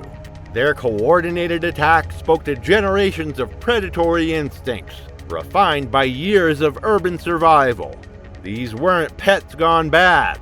They were wild animals that had learned to see humans as threats or prey. Maria's movements grew weaker as blood loss and shock took their toll. The dogs showed no signs of stopping, their feeding frenzy triggered by blood and the thrill of a successful hunt. By the time they finally backed away, Maria lay motionless among the weeds and debris. Her body was discovered the next morning by urban explorers. It took 3 days to capture all the 6 dogs using tranquilizer guns and cage traps. The pack was euthanized within hours, their wild nature making rehabilitation impossible. It was September 8, 2015, when Kendra Sullivan arrived at Ngamba Island Chimpanzee Sanctuary in Uganda, a 100-acre forested island on Lake Victoria. The sanctuary served as a refuge for orphaned and rescued chimpanzees, providing a semi-natural environment where these intelligent primates could live in social groups. Dense tropical forest covered most of the island, with designated visitor areas and security barriers designed to ensure safety. Kendra Sullivan, a 35-year-old wildlife photographer from Portland, had been commissioned by a wildlife magazine to document rehabilitation work with rescued chimpanzees. Known for her fearless approach to animal photography, she had built her reputation capturing intimate portraits of domestic and farm animals. Her extensive experience with horses, cattle, and aggressive bulls led her to believe she possessed an innate understanding of animal behavior that transcended species boundaries. Her best friend Amy Chen, a documentary filmmaker, had accompanied Kendra to capture behind-the-scenes footage. Dr. James Mukasa, the sanctuary's director, grew increasingly concerned as Kendra dismissed his safety briefings and demanded access to restricted maintenance areas for better photographs. Peter Sally, a caretaker, repeatedly warned about the unpredictable nature of these powerful animals, but Kendra brushed off his concerns as overcautious superstition. The sanctuary housed 49 rescued chimpanzees, many traumatized by poaching or the illegal pet trade. Despite their rehabilitation, these animals retained all the instincts and physical capabilities of their wild counterparts, making them extremely dangerous when encountered without proper barriers. Chimpanzees are among the most powerful primates on Earth, possessing strength approximately 5 times greater than that of an adult human. Adult males can weigh up to 150 pounds and stand over 4 feet tall, with massive chest muscles and arms capable of exerting tremendous force. Their hands possess grip strength exceeding 1,300 pounds per square inch, enough to crush bones with ease. Most notably, chimpanzees possess large canine teeth over 2 inches long, designed for both defense and establishing dominance. During the afternoon tour, Kendra became increasingly frustrated with the viewing restrictions that prevented her from capturing authentic behavioral documentation. She had specifically requested access to maintenance areas where staff entered the enclosures for cleaning and medical care. Dr. Mukasa repeatedly explained that these areas were strictly off-limits due to the extreme danger posed by direct contact with the chimpanzees. While the group was observing chimpanzees in a distant enclosure, Kendra noticed an unlocked gate leading to a maintenance corridor that provided direct access to the animal's living area. Despite explicit warnings, she slipped away from the group and entered the restricted zone, believing her experience with domestic animals had prepared her for any situation. The maintenance area brought Kendra within direct reach of Bosco, the sanctuary's dominant male, a 150-pound adult who had been rescued as an infant 15 years earlier. Bosco had shown aggressive tendencies toward unfamiliar humans and was considered one of the most dangerous animals in the facility. The powerful chimpanzee was resting near the barrier when he detected Kendra's presence. Chimpanzees are highly territorial animals that view unfamiliar humans as potential threats. Bosco immediately became agitated by Kendra's intrusion into what he considered his territory. When she approached the barrier and raised her camera to photograph him, Bosco interpreted this action as a direct challenge to his dominance. The powerful primate's response was immediate and devastating. Bosco lunged forward and grabbed Kendra's extended arm with crushing force, his grip strength of 1,300 pounds per square inch immediately fracturing the bones in her forearm. Using his tremendous upper body strength, he pulled her against the barrier. Chimpanzees instinctively target specific areas during aggressive encounters, focusing on faces, hands, and genitals to inflict maximum damage. Bosco's massive canine teeth, over 2 inches long and razor-sharp, tore into Kendra's face and neck as she was pulled against the barrier. His powerful hands ripped at her clothing while his feet kicked violently at her torso. The attack continued for nearly 2 minutes as Bosco maintained his grip, while simultaneously biting and clawing at her face, neck, and upper body. His powerful jaws crushed facial bones and tore away large sections of skin and muscle. The chimpanzee's sharp teeth severed major blood vessels in her neck, causing massive bleeding. Kendra's attempts to defend herself proved futile against the chimpanzee's overwhelming strength. Her free hand was severely mutilated by Bosco's bites, with several fingers crushed by his powerful jaws. The coordinated nature of his attack prevented any possibility of escape. Peter Solly heard Kendra's screams and immediately rushed to the maintenance area with emergency intervention equipment. Using high-pressure water hoses, he managed to drive Bosco away from the barrier after nearly 2 minutes. By the time the chimpanzee retreated, Kendra had suffered catastrophic injuries to her face, neck, hands, and arms. The massive blood loss from severed arteries, combined with shock from her traumatic injuries, proved fatal within minutes. Kendra died from hypovolemic shock and facial trauma before emergency medical services could reach the remote island location. The investigation focused on security failures that allowed visitor access to restricted areas. The Ugandan Wildlife Authority implemented enhanced security measures, while Kendra's family filed lawsuits against the facility. It was February 9, 2014, near La Ronge, Saskatchewan. The morning light came slow through the northern boreal forest. For 2 men setting out that day, it seemed like another routine trip into familiar woods. But without warning, it would turn into something neither had imagined possible. David Lasky was 45, a part-time wildlife photographer who lived just outside Prince Albert with his wife and teenage son. He'd spent years tracking animal behavior through remote cameras, learning to move silently and read patterns in snow. Photography was both his passion and side income. His real job was at a lumber supply store, but weekends were for the woods. His cousin Jeff, 42, often joined him on winter runs to retrieve SD cards from trail cams. They had grown up hunting and fishing together, though neither carried a firearm anymore.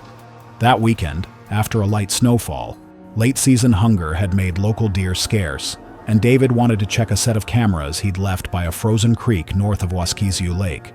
They'd heard distant howls before, never close, and David believed wolves avoided humans by instinct. The plan was simple: a 2-hour ride by snowmobile, a short hike to the cameras, and back before dusk. Wolves in the region were typically gray, thick-coated animals averaging about 90 pounds. They moved in tight family groups of 4 to 8. Their strength lay in coordination, silent pursuit, strategic circling, and patience rather than outright speed. Under normal conditions, they avoided people entirely, focusing on deer and moose along the forest edges. The men dressed in insulated gear and carried only a single red flare for safety. By 9:30 a.m., they parked their snowmobile near the creek and began walking the last half-mile through packed snow, their breath hanging in the still air. At first, everything was normal. They reached the first camera, brushed off the lens, and swapped the SD card. Around 10:15, as they crossed the creek, Jeff's boots slipped on a patch of crusted but solid ice from recent thaw-freeze cycles. David crouched to help him up, steadying his cousin by the arm. That was when both noticed faint movement among the tree line across the creek. The animals stood still at first, only their eyes catching light. Jeff straightened and waved his arms, shouting to scare them off. The wolves didn't run. Unbeknownst to the men, a freshly killed deer lay half-buried in snow about 20 yards behind the tree line.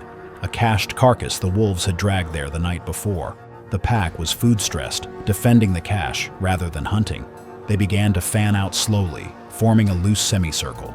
David muttered that they were just curious, that noise would drive them away, but even as he spoke, one of the wolves lowered its head and started advancing. The men began backing up the slope toward their snowmobile, moving quickly but without turning. The wolves followed, quiet and steady. Then the first lunge came. A gray blur crossed the ice, jaws clamping onto the back of David's leg. The impact drove him face first into the snow.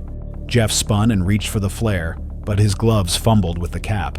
2 more wolves broke from the trees, bounding fast, their paws sending up bursts of white powder. David tried to kick free, leaving streaks of blood against the snow. He managed to roll onto his back and swing an arm, hitting one wolf across the muzzle with his camera bag. But another struck from the side, teeth finding his shoulder. Jeff finally snapped the flare to life, the red flame hissing. He swung it toward the animals. One wolf snarled and darted back, fur singed along its flank, but the others held ground. David was on his knees now, one hand pressed to his thigh, blood pumping dark and fast through his fingers. He tried to rise, but his leg gave out beneath him. Jeff charged forward with the flare, yelling. waving it more aggressively. The heat drove them back momentarily, circling just out of reach. David slumped sideways, panting, his breath coming shallow.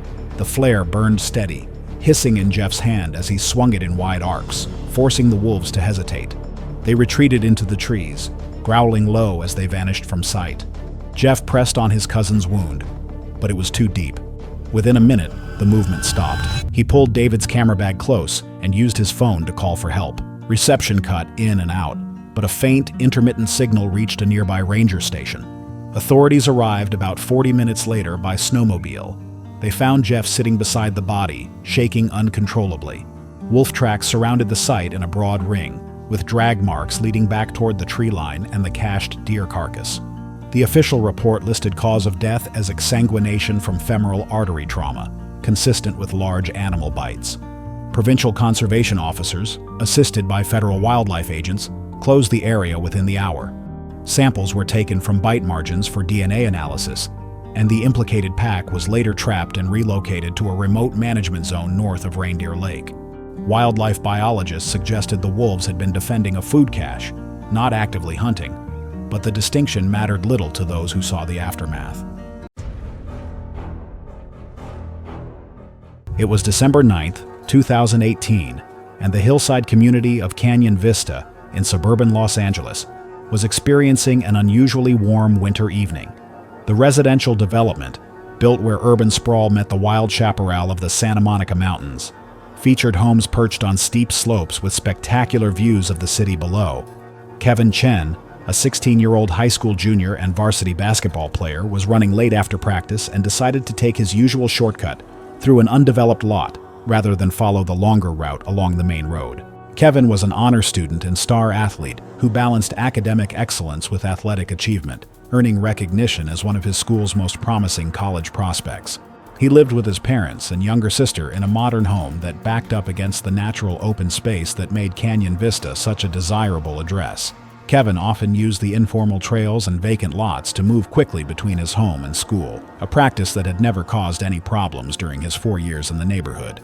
The Canyon Vista area had been experiencing increased wildlife activity, following a series of devastating wildfires that had burned thousands of acres in the surrounding mountains. The fires had displaced numerous predators, forcing them to seek new territory and food sources in areas they had previously avoided. Local authorities had issued warnings about mountain lion sightings in residential areas, but most residents viewed these as routine precautions rather than serious threats. Kevin was aware of the wildlife warnings but had never encountered any dangerous animals during his frequent use of the neighborhood's informal trail system. He carried his basketball gear in a backpack and typically moved quickly through the undeveloped areas, confident that his familiarity with the terrain and his athletic ability would keep him safe from any potential threats. Mountain lions are solitary predators that require large territories to support their hunting needs, with adult males controlling ranges of up to 100 square miles. Juvenile males are particularly dangerous as they establish new territories, often displaying more aggressive behavior than experienced adults. These young cats are less skilled at hunting natural prey and may target easier victims, including domestic animals and occasionally humans. Mountain lions are capable of incredible stealth and can stalk prey for extended periods before launching surprise attacks from close range. As Kevin jogged through the overgrown vacant lot, he was unaware that an 80-pound juvenile male mountain lion had been using the area as a hunting ground for domestic cats and small dogs that wandered from nearby homes. The young cat had been displaced from his natal territory by an older, more dominant male, and was desperately seeking to establish new hunting grounds that could support his survival. The mountain lion had been stalking Kevin for several hundred yards, moving silently through the dense brush while staying downwind to avoid detection. The cat's hunting instincts were triggered by Kevin's size, movement pattern, and the fact that he was alone and vulnerable in the predator's newly claimed territory. The attack came from behind as Kevin navigated through a particularly dense section of chaparral. The 80-pound mountain lion launched himself from the brush with explosive force, his powerful hind legs propelling him through the air to land squarely on Kevin's back. The impact drove Kevin face first into the rocky ground, while the cat's claws found purchase in his shoulders and back. The mountain lion's jaws clamped down on the back of Kevin's neck, his 4-inch canine teeth puncturing through muscle and vertebrae, while his bite force targeted the spinal cord. Kevin's attempts to fight back with his backpack proved futile against the cat's superior strength and positioning. The mountain lion's razor-sharp claws raked across Kevin's shoulders and torso, each swipe opening deep gashes that caused massive blood loss. Kevin's screams for help echoed through the hillside community, alerting residents in nearby homes to the emergency unfolding in the vacant lot. Several homeowners called 911 while attempting to locate the source of the disturbance, but the dense vegetation made it difficult to pinpoint Kevin's exact location. The mountain lion continued his attack for several minutes, driven by predatory instincts and the stress of establishing new territory. Police and paramedics arrived within 10 minutes of the first 911 call, using Kevin's continued cries for help to locate him in the brush. The mountain lion fled when the emergency responders approached with bright lights and loud sirens, disappearing into the chaparral that covered the surrounding hillsides. Kevin was airlifted to a trauma center, but died from massive blood loss and spinal injuries during emergency surgery. The investigation revealed that the juvenile mountain lion had been displaced by recent wildfires and was attempting to establish new territory in the residential area.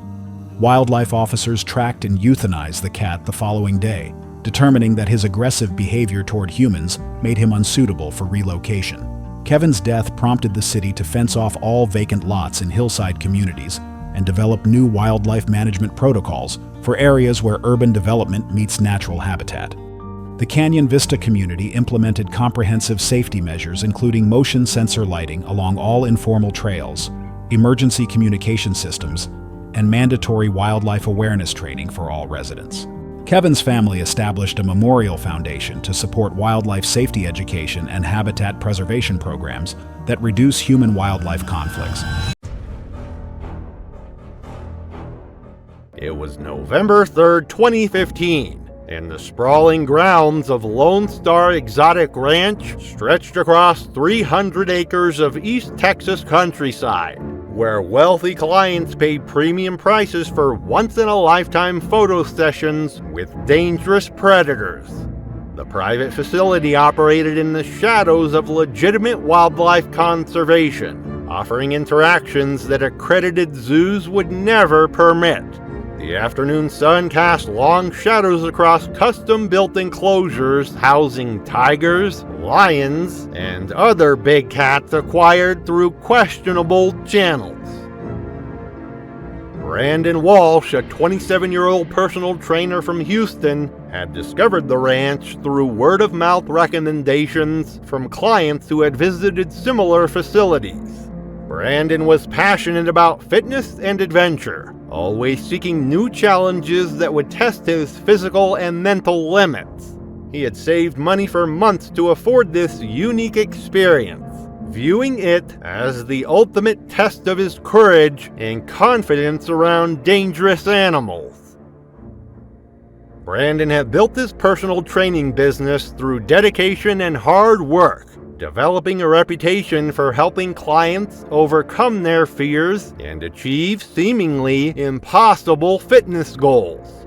His confident personality and fearless approach to challenges had made him popular among Houston's fitness community, though his success had perhaps made him overconfident about his ability to handle any dangerous situation.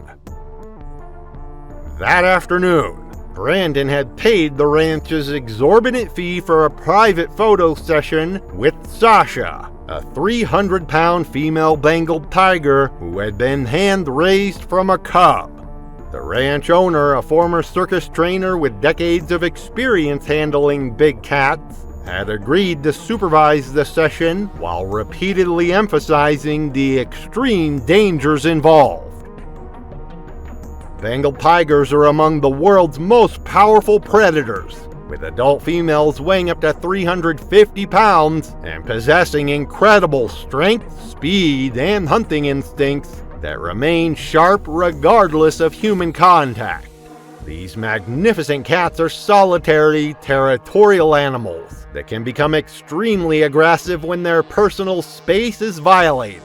Their powerful jaws can deliver bite forces exceeding 1,000 pounds per square inch, while their razor-sharp claws can grow up to 4 inches long.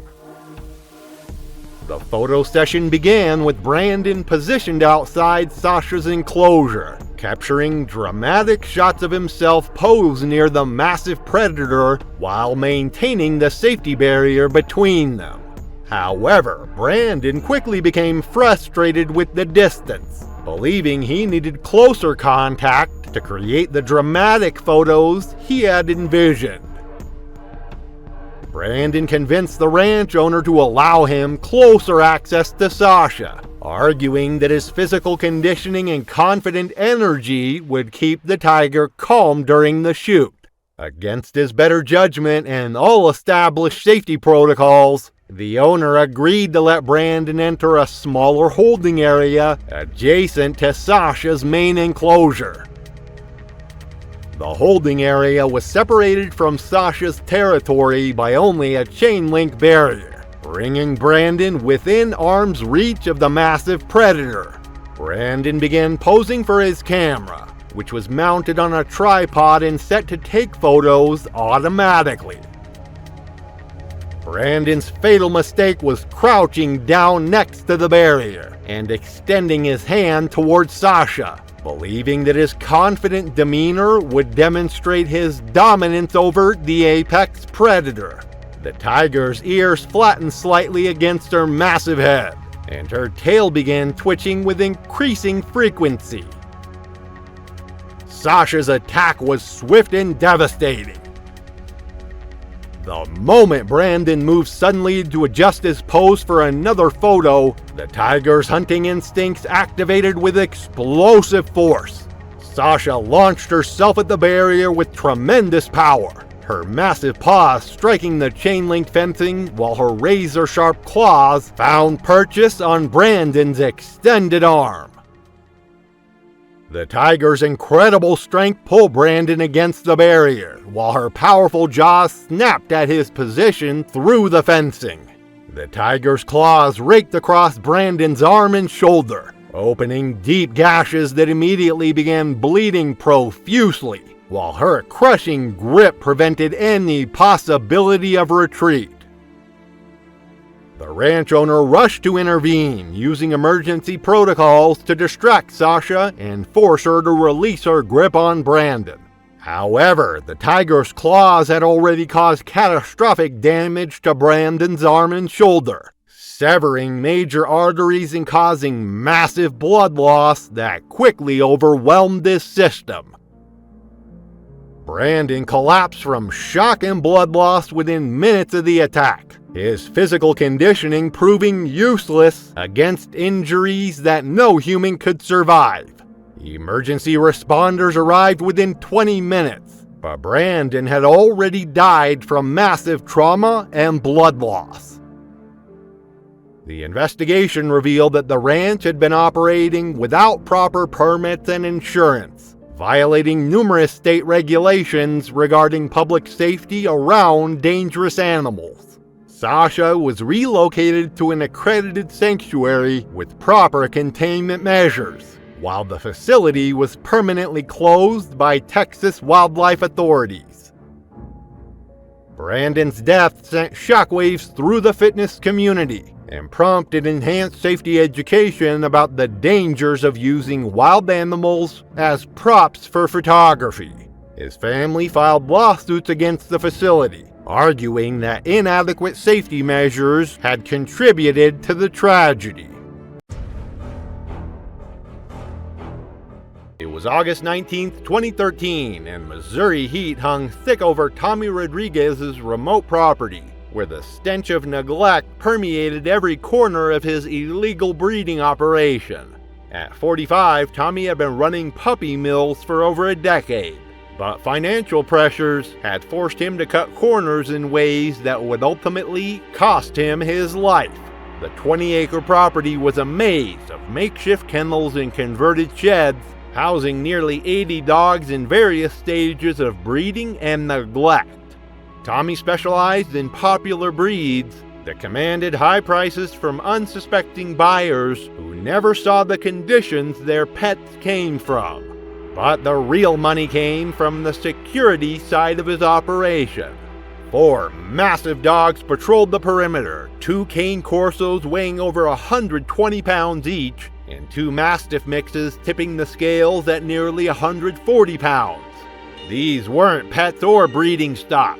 They were weapons, acquired from a defunct fighting operation and trained to be aggressive. The financial pressures that would lead to Tommy's death have been building for months. Veterinary bills, feed costs, and facility maintenance had eaten into profits, while increased scrutiny from animal welfare organizations had forced him to operate more carefully. He'd been cutting back on everything: food, medical care, even basic maintenance. The guard dogs, once fed premium meat to maintain their strength, had been reduced to scraps and cheap kibble. What Tommy didn't understand was that hungry guard dogs were exponentially more dangerous than well-fed ones.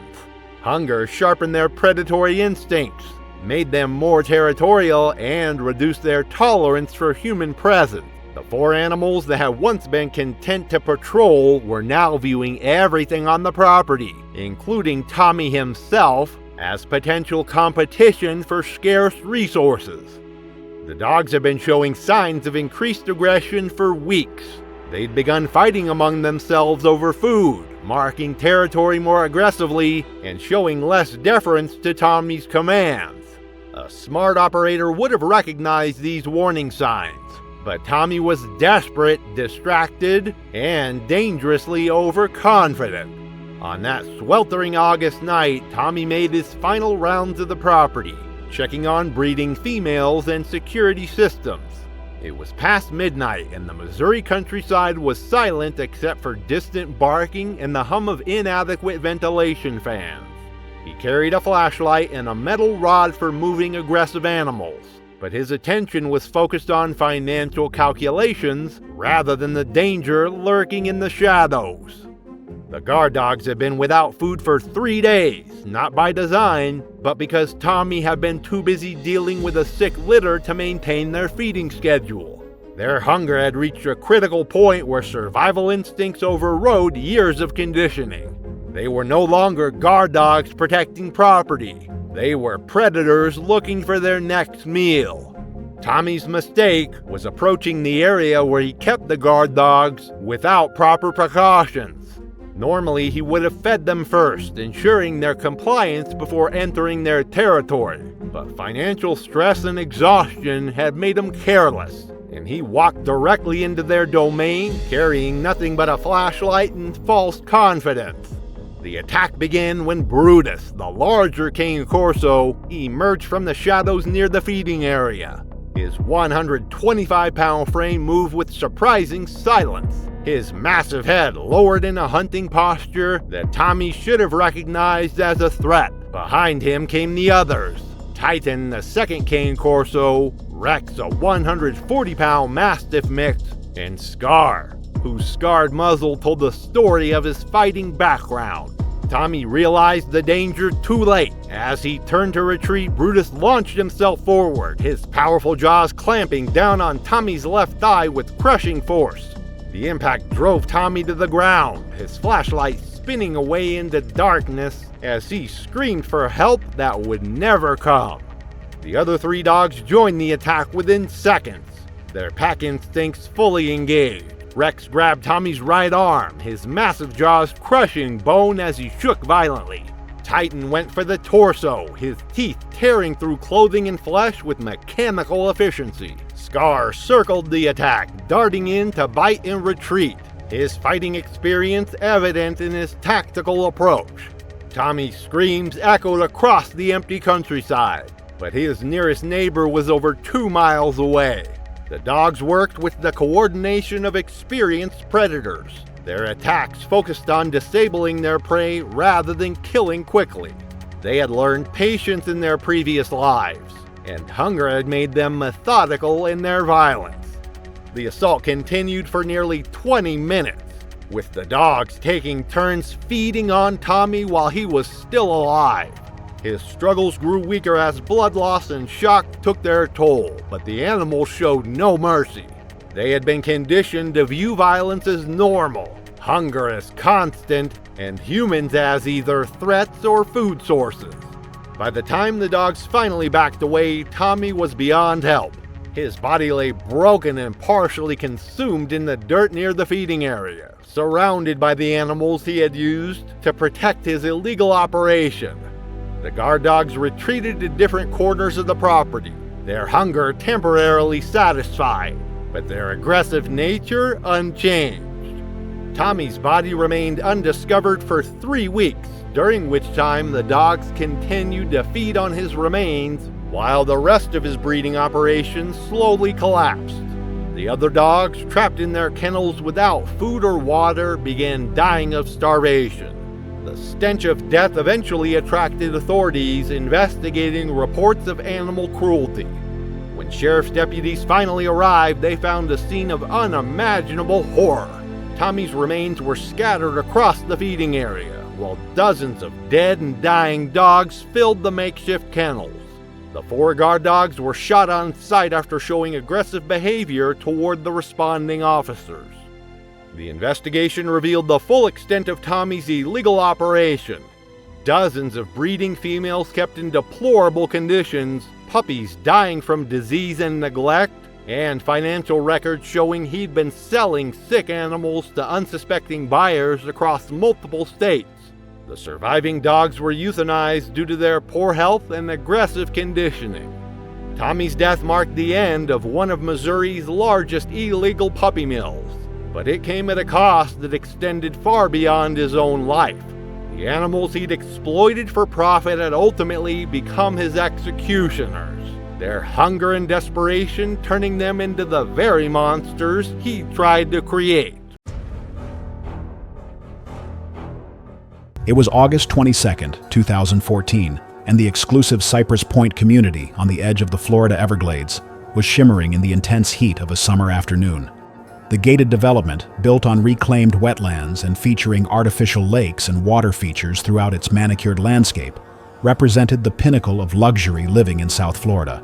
Roberto Mendez, a 35-year-old landscaper and small business owner, was working alone to maintain the pristine grounds that made Cypress Point one of the region's most desirable addresses. Roberto had built his landscaping company from nothing, starting with a single lawnmower and gradually expanding to serve some of the area's wealthiest communities. He took pride in his work and was known for his attention to detail and willingness to go above and beyond for his clients. Roberto supported his wife and 2 young children through his business, often working long hours in the Florida heat to provide for his family's future. The Cypress Point development had been constructed on former Everglades wetlands, with developers creating an elaborate system of decorative ponds and water features that were connected to natural waterways through a series of canals and drainage systems. The artificial lakes were stocked with ornamental fish and surrounded by tropical landscaping that required constant maintenance in the humid subtropical climate. Recent heavy rains had raised water levels throughout the region, creating ideal conditions for wildlife movement between natural and artificial water systems. Roberto was familiar with Florida's wildlife and had encountered alligators, snakes, and other dangerous animals during his years of outdoor work. He maintained a healthy respect for these creatures and typically checked water features carefully before working near them. On this particular afternoon, he was trimming decorative bushes around one of the community's smaller ornamental ponds when his expensive hedge trimmer slipped from his hands and fell into the shallow water. American alligators are perfectly camouflaged ambush predators that can remain motionless for hours while waiting for prey to approach their territory. Adult females typically measure 8 to 10 feet in length and can weigh up to 200 pounds, possessing incredible speed and power when attacking. Alligators are most dangerous when protecting nesting sites or when surprised by humans who venture into their territory. Their bite force exceeds 2,000 pounds per square inch, and their death roll technique is designed to disorient and drown prey in aquatic environments. Roberto waded into the knee-deep ornamental pond to retrieve his hedge trimmer, assuming that the manicured water feature was safe for brief entry. The decorative pond appeared peaceful and well-maintained, with no visible signs of wildlife activity among the carefully arranged aquatic plants and ornamental features. Roberto had worked around similar water features hundreds of times without incident. The attack came the moment Roberto's feet touched the pond's muddy bottom. A 10-foot female alligator that had been lying motionless among the decorative vegetation exploded into action, her powerful jaws clamping down on Roberto's right leg with devastating force. The massive reptile's bite instantly fractured his tibia and fibula, while her teeth punctured through major arteries and muscle tissue. The alligator immediately initiated her signature death roll, spinning rapidly in the water while maintaining her crushing grip on Roberto's leg. The violent rotation pulled Roberto off his feet and into the deeper center of the pond, where the gator's aquatic advantages became overwhelming. Roberto's desperate attempts to break free only triggered the alligator's instincts to bite down harder and roll more aggressively. Roberto's screams for help echoed across the manicured grounds as the 10-foot alligator continued her relentless death roll. The spinning motion dislocated Roberto's knee and hip, while causing massive internal bleeding and tissue damage. The ornamental pond's clear water turned red as Roberto's struggles grew weaker with each rotation. A homeowner working in his garden heard Roberto's cries and rushed to investigate, arriving just in time to witness the final moments of the attack. The alligator had dragged Roberto into the deepest part of the pond, where his attempts to reach the surface for air were thwarted by the reptile's continued grip and rolling motion. Roberto drowned within minutes as the massive blood loss and trauma overwhelmed his system. Emergency responders arrived within 15 minutes of the homeowner's 911 call, but Roberto had already succumbed to his injuries. Wildlife officers worked for several hours to safely capture the 10-foot female alligator, which had retreated to the pond's vegetation after completing her attack. The reptile was relocated to a remote area of the Everglades, away from human populations. The investigation revealed that the ornamental pond's connection to natural waterways had allowed the large alligator to enter the residential area undetected. Roberto's death prompted immediate changes to Cypress Point's water feature management, including the installation of barriers between decorative ponds and natural drainage systems, and new safety protocols for maintenance workers. It was March 22, 2017, when Tara Whitfield arrived at the Neptune Islands off the coast of South Australia, one of the world's premier great white shark diving destinations. The remote rocky outcrops jutted from the Southern Ocean, surrounded by crystal-clear waters that plunged to depths of over 200 feet. These nutrient-rich waters served as a natural highway for migrating great whites, drawing the massive predators to hunt the abundant seal colonies. Tara Whitfield, a 38-year-old marine biology graduate student from Los Angeles, had booked the most expensive shark cage diving package available and immediately began making unreasonable demands. Known for her entitled attitude and belief that money could buy her anything, she had already berated Captain Steve Morrison and marine biologist Dr. Lisa Chen multiple times during the morning briefing. Her boyfriend, Brad Mitchell, watched uncomfortably as Tara screamed at the crew for what she called their pathetic safety restrictions. Captain Morrison, with 18 years of experience operating in these dangerous waters, had dealt with difficult clients before, but Tara's aggressive behavior and complete lack of empathy alarmed him. She repeatedly demanded that the protective cage be removed entirely, claiming she had paid premium prices and deserved unrestricted access to the sharks. When Dr. Lisa Chen attempted to explain the life-threatening dangers, Tara dismissed her as an incompetent employee who was clearly jealous of successful people.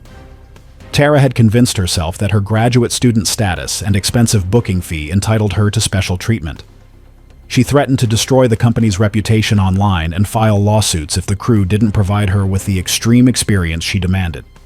Her complete disregard for safety became evident when she suggested that crew members should enter the water first to test whether the sharks were dangerous. The waters around Neptune Islands hosted some of the largest great white sharks on Earth, apex predators that had ruled these seas for over 400 million years. These magnificent hunters can reach lengths of over 20 feet and weights exceeding 4,000 pounds, with massive triangular heads housing rows of razor-sharp serrated teeth. Each tooth measures up to 3 inches in length and is designed to slice through flesh and bone with devastating efficiency. Great whites possess the most powerful bite force of any living creature, capable of exerting over 4,000 pounds per square inch of crushing pressure. The crew had successfully attracted multiple great white sharks using a carefully prepared chum mixture.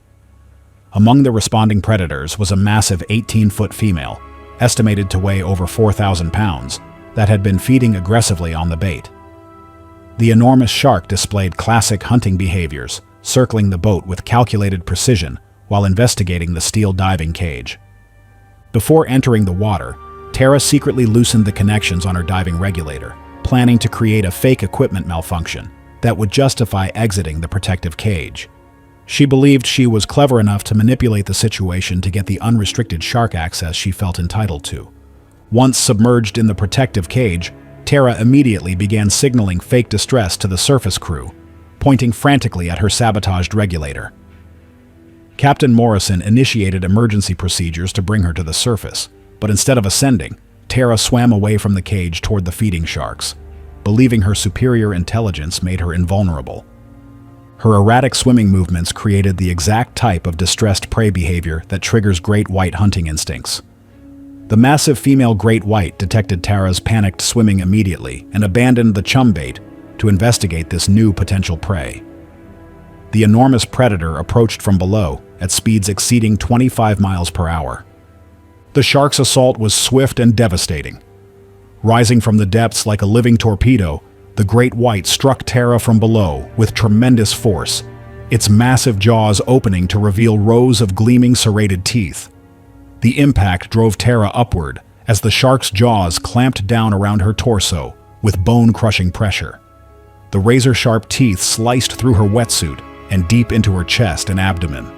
The crushing bite force of 4,000 pounds per square inch shattered Tara's ribcage instantly, puncturing both lungs and severing major blood vessels throughout her torso.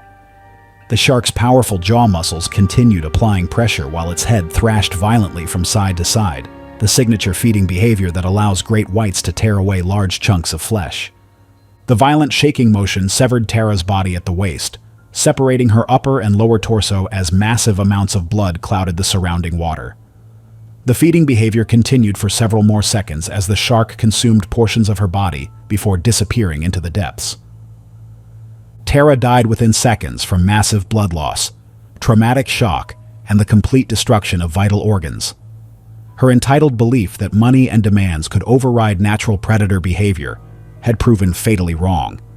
The investigation revealed Tara's deliberate equipment sabotage and violation of safety protocols. Maritime authorities implemented stricter regulations for shark cage diving operations. Tara's family filed lawsuits against the tour company, displaying the same entitled attitude that had led to her death. It was March 22, 2015, and the Alabama sun beat down mercilessly on Harold Thompson's property, where barking echoed from kennels scattered across 5 acres of red dirt. At 71, Hank moved slowly between the enclosures, carrying water with the confidence that came from 20 years of dog breeding. He and his wife Martha had built their operation from nothing, specializing in Rottweilers and German Shepherds. What had started as a hobby had grown into a modest business, with 8 breeding females and 3 males producing litters they sold across the Southeast. But age had made Hank careless about safety protocols. In his younger days, he never would have entered a kennel alone, especially with breeding males during territorial phases. He'd seen what these dogs could do, the power in their jaws, the speed of their attacks, but experience had bred overconfidence. The centerpiece of their operation was Brutus, a 130-pound Rottweiler whose massive frame made him their most sought-after stud. At 4 years old, he was in his prime, with a bloodline tracing back to German working dog. His offspring commanded premium prices from buyers seeking protection animals. Recently, Brutus had been showing increased aggression. A minor injury to his left rear leg had left him limping and irritable, causing him to snap at Martha when she tried to examine the wound. The veterinarian had prescribed pain medication, but the dog's temperament had grown increasingly unpredictable. Martha had expressed concerns about Hank working alone with Brutus, especially given the dog's recent mood changes. But Hank dismissed her worries with stubborn confidence. He'd raised Brutus from a puppy and believed their bond was unbreakable. On that March afternoon, Martha had driven into town for supplies, leaving Hank alone with the dogs.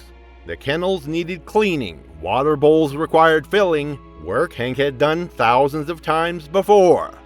Brutus watched from his kennel as Hank approached, the dog's dark eyes tracking every movement with intensity that should have served as warning. The animal was panting heavily despite the shade, his injured leg causing him to shift uncomfortably. Pain had a way of making even docile animals unpredictable, and Brutus was far from docile. Hank unlocked the kennel gate and stepped inside, bucket in hand, his attention focused on the dirty water bowl in the corner. He'd performed this routine hundreds of times, but today Brutus was different.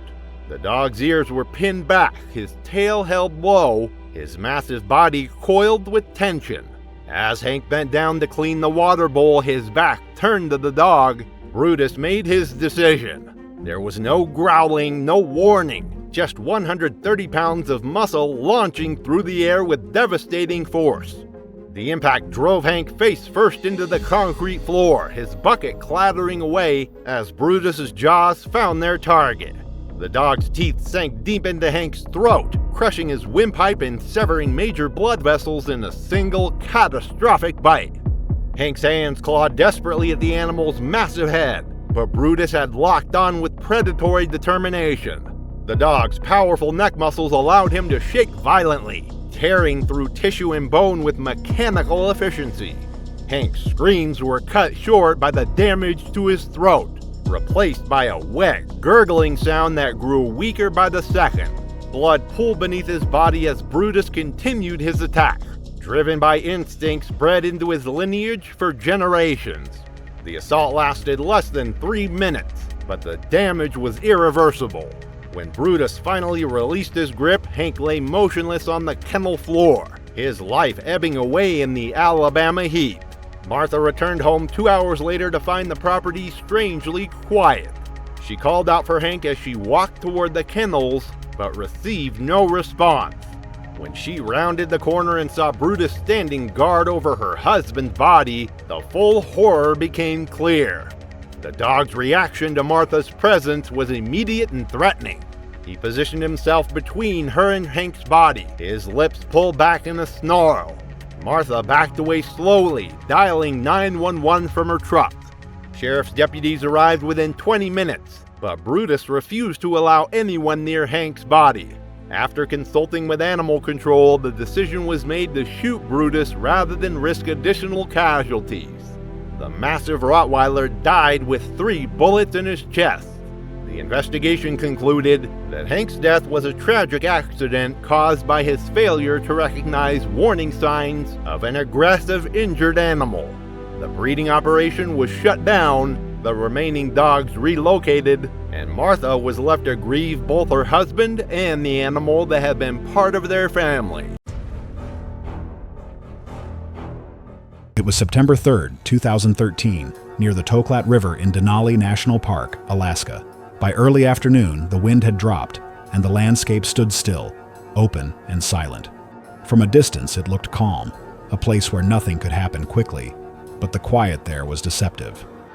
Sarah Miller, 26, was an experienced backpacker from Anchorage. She was known for her minimalist approach, carrying only what she trusted, relying on skill rather than gear. Her plan that week was to complete a 2-day loop near the Toklat River, timed to coincide with caribou migration, following a route where wolves were often observed trailing herds. She carried bear spray, a GPS beacon, and enough food for 2 nights. Solo travel didn't intimidate her. She'd done it for years, often documenting her routes for small hiking blogs. The Denali backcountry zones required permits, which she had properly filed. Rangers later recalled she had asked about late-season wolf movements, but showed no concern when told sightings had increased near the river corridor. Wolves had been following caribou herds migrating south, and fresh tracks had been noted days earlier. To Sarah, it was just part of the environment, one she respected but didn't fear. Wolves in this region averaged between 70 and 100 pounds, built for endurance and speed, capable of covering 40 miles in a day. Their jaws delivered a bite force of nearly 400 pounds per square inch, strong enough to crush bone. They rarely approached people living on caribou, hares, and ground squirrels, but when prey grew scarce, or human scent carried traces of food, curiosity sometimes lingered. That week, rangers had posted advisories near trailheads, noting that several hikers reported wolves trailing them at a distance. Sarah had likely read those postings when she signed out, though no record showed she changed her route. Her confidence in her precautions was understandable. Statistically, Denali's wolves avoided confrontation. At around 4 p.m., A passing tourist group in a vehicle on the park road spotted a lone figure standing on a gravel bar below the ridge. The hiker waved, later confirmed by clothing and timing to be Sarah, before continuing upstream toward the area where her camp was located. She reached her final GPS coordinates sometime before 4:45 p.m. The last photos on her recovered camera showed wide shots of the river valley and a small group of wolves following a caribou herd in the mid-distance. Tracks found later indicated she moved off the main gravel bar toward higher ground, likely planning to cut inland.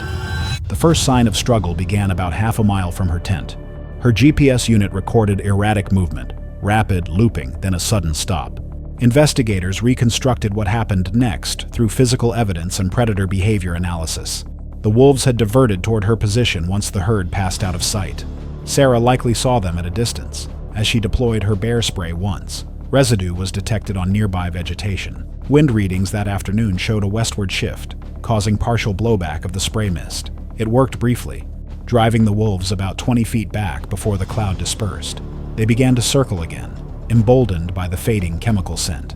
One flank of the group approached from behind, following her retreat up a shallow embankment. Handprints pressed deep into the soil showed she climbed in haste. Blood marks began at the top of the slope. One wolf had likely lunged first, grabbing her backpack or arm.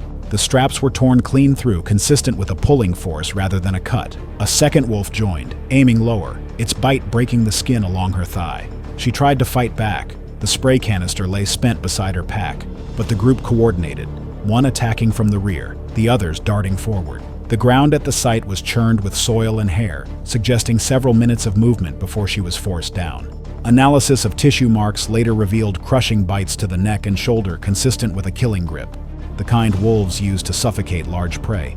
Her jacket was shredded, and the torn sleeve recovered 20 feet away still held fragments of skin and fabric.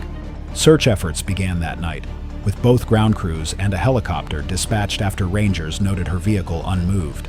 The aircraft spotted a disturbed patch of gravel near the Toklat Channel the next morning. Sarah's body lay partially covered by soil and debris, her left arm missing, likely carried off by scavengers after the attack. They collected the camera and other items for analysis, and later confirmed through timestamps that her final photograph was taken just 6 minutes before the estimated time of death. The park temporarily closed multiple backcountry zones along the migration corridor. Genetic sampling confirmed the wolves belonged to the Toklat pack. Investigators determined the attack began as a predatory test, or prey proxy response, that escalated fatally, but with no repeated approach or food-seeking behavior observed. No removals were ordered. At a private debrief, rangers explained the findings to Sarah's parents, who later issued a short statement urging that the park not punish what it protects. It was April 14, 2018, when Monica Barrett arrived at Everglades National Park in Florida, one of the largest tropical wilderness areas in the United States. The vast wetland ecosystem stretched across 1.5 million acres of sawgrass marshes and shallow waterways that served as home to some of North America's most dangerous predators. The park's intricate network of channels created the perfect habitat for massive American alligators. Monica Barrett, a 44-year-old divorce attorney from Miami, had booked a solo kayak tour to clear her head after a difficult custody case. Known for her aggressive courtroom tactics and confrontational personality, she had built her legal career on intimidating opponents and refusing to back down from any challenge. Her reputation for getting her way through sheer force of will had created a dangerous sense of entitlement. Tommy Rodriguez, a 52-year-old tour guide with over 20 years of experience, had immediately recognized Monica as a problematic client during the morning safety briefing. She had interrupted his presentation multiple times, claiming her legal background made her smarter than some swamp guide, and had threatened to file lawsuits when he tried to enforce basic safety protocols.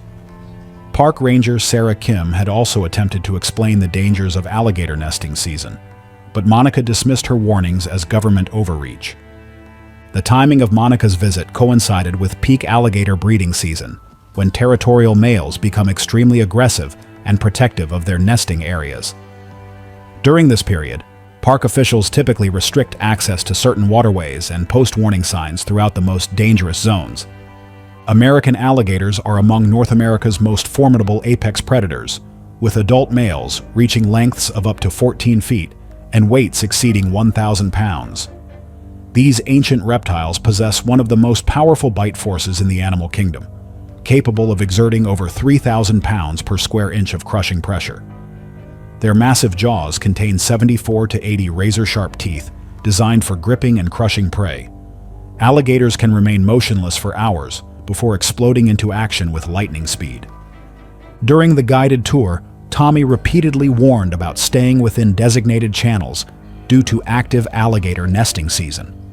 The park had posted numerous warning signs around known nesting sites, where territorial males were guarding their offspring with deadly aggression. Monica became increasingly belligerent, accusing Tommy of limiting her constitutional rights and threatening legal action. Despite Tommy's attempts to maintain group cohesion, Monica broke away from the guided tour and paddled her kayak toward a restricted lagoon, clearly marked with multiple warning signs. She was determined to investigate what appeared to be interesting wildlife activity, claiming she had every right as a tax-paying citizen to explore any area of the national park. The restricted lagoon served as a primary nesting area for a massive 12-foot bull alligator that had been actively defending his territory for 3 weeks. The 800-pound reptile had established his dominance and had already driven off several smaller males. The presence of Monica's kayak immediately triggered the alligator's most aggressive defensive instincts. The bull alligator detected the vibrations from Monica's paddle strokes within seconds. The massive reptile had been resting motionless beneath the surface, perfectly camouflaged among the submerged vegetation. The alligator's attack was swift and devastating. The 800-pound predator launched itself from the water with explosive force, its massive jaws clamping down on the front section of Monica's kayak. The impact capsized her kayak instantly, throwing her into the murky water directly in front of the enraged reptile. As Monica struggled in the water, disoriented and panicked, the alligator immediately identified her as a threat to his nesting territory. The massive reptile's jaws found purchase on Monica's torso, his razor-sharp teeth puncturing through her life jacket and deep into her chest and abdomen. The crushing bite force shattered multiple ribs instantly while puncturing both lungs and severing major blood vessels. The alligator then began its signature killing technique known as the death roll, a violent spinning motion designed to disorient prey and cause massive internal trauma. The 800-pound reptile rotated rapidly in the water, spinning Monica's body while maintaining its crushing grip. The violent rotation generated a tremendous force that tore muscles and caused catastrophic internal injuries. The death roll continued for over a minute as the alligator spun through the water with Monica trapped in its jaws. The violent motion filled her punctured lungs with water, while the crushing pressure prevented any possibility of breathing. Her shattered ribs were ground against each other, causing additional internal bleeding. The combination of massive internal trauma, drowning, and blood loss proved fatal within 2 minutes. Monica's struggles gradually ceased as the alligator continued its death roll. The massive reptile eventually released her lifeless body, which floated to the surface. Tommy Rodriguez immediately radioed for emergency assistance, but rescue teams were unable to reach the remote lagoon in time. It was May 14th, 2017, and the ancient mountains of Great Smoky Mountains National Park rose majestically above the Tennessee landscape, their peaks shrouded in the characteristic mist that gave the range its name. The late spring afternoon was perfect for hiking, with golden sunlight filtering through the dense canopy of oak, maple, and hickory trees, while wildflowers carpeted the forest floor in brilliant colors. Sarah Johnson, a 29-year-old registered nurse from Atlanta, was enjoying a weekend hiking trip with her fiancé, Tom, exploring the park's extensive trail system while taking photos to commemorate their engagement celebration. Sarah had always loved nature photography as a hobby, carrying her camera on every outdoor adventure to capture memories of their time together.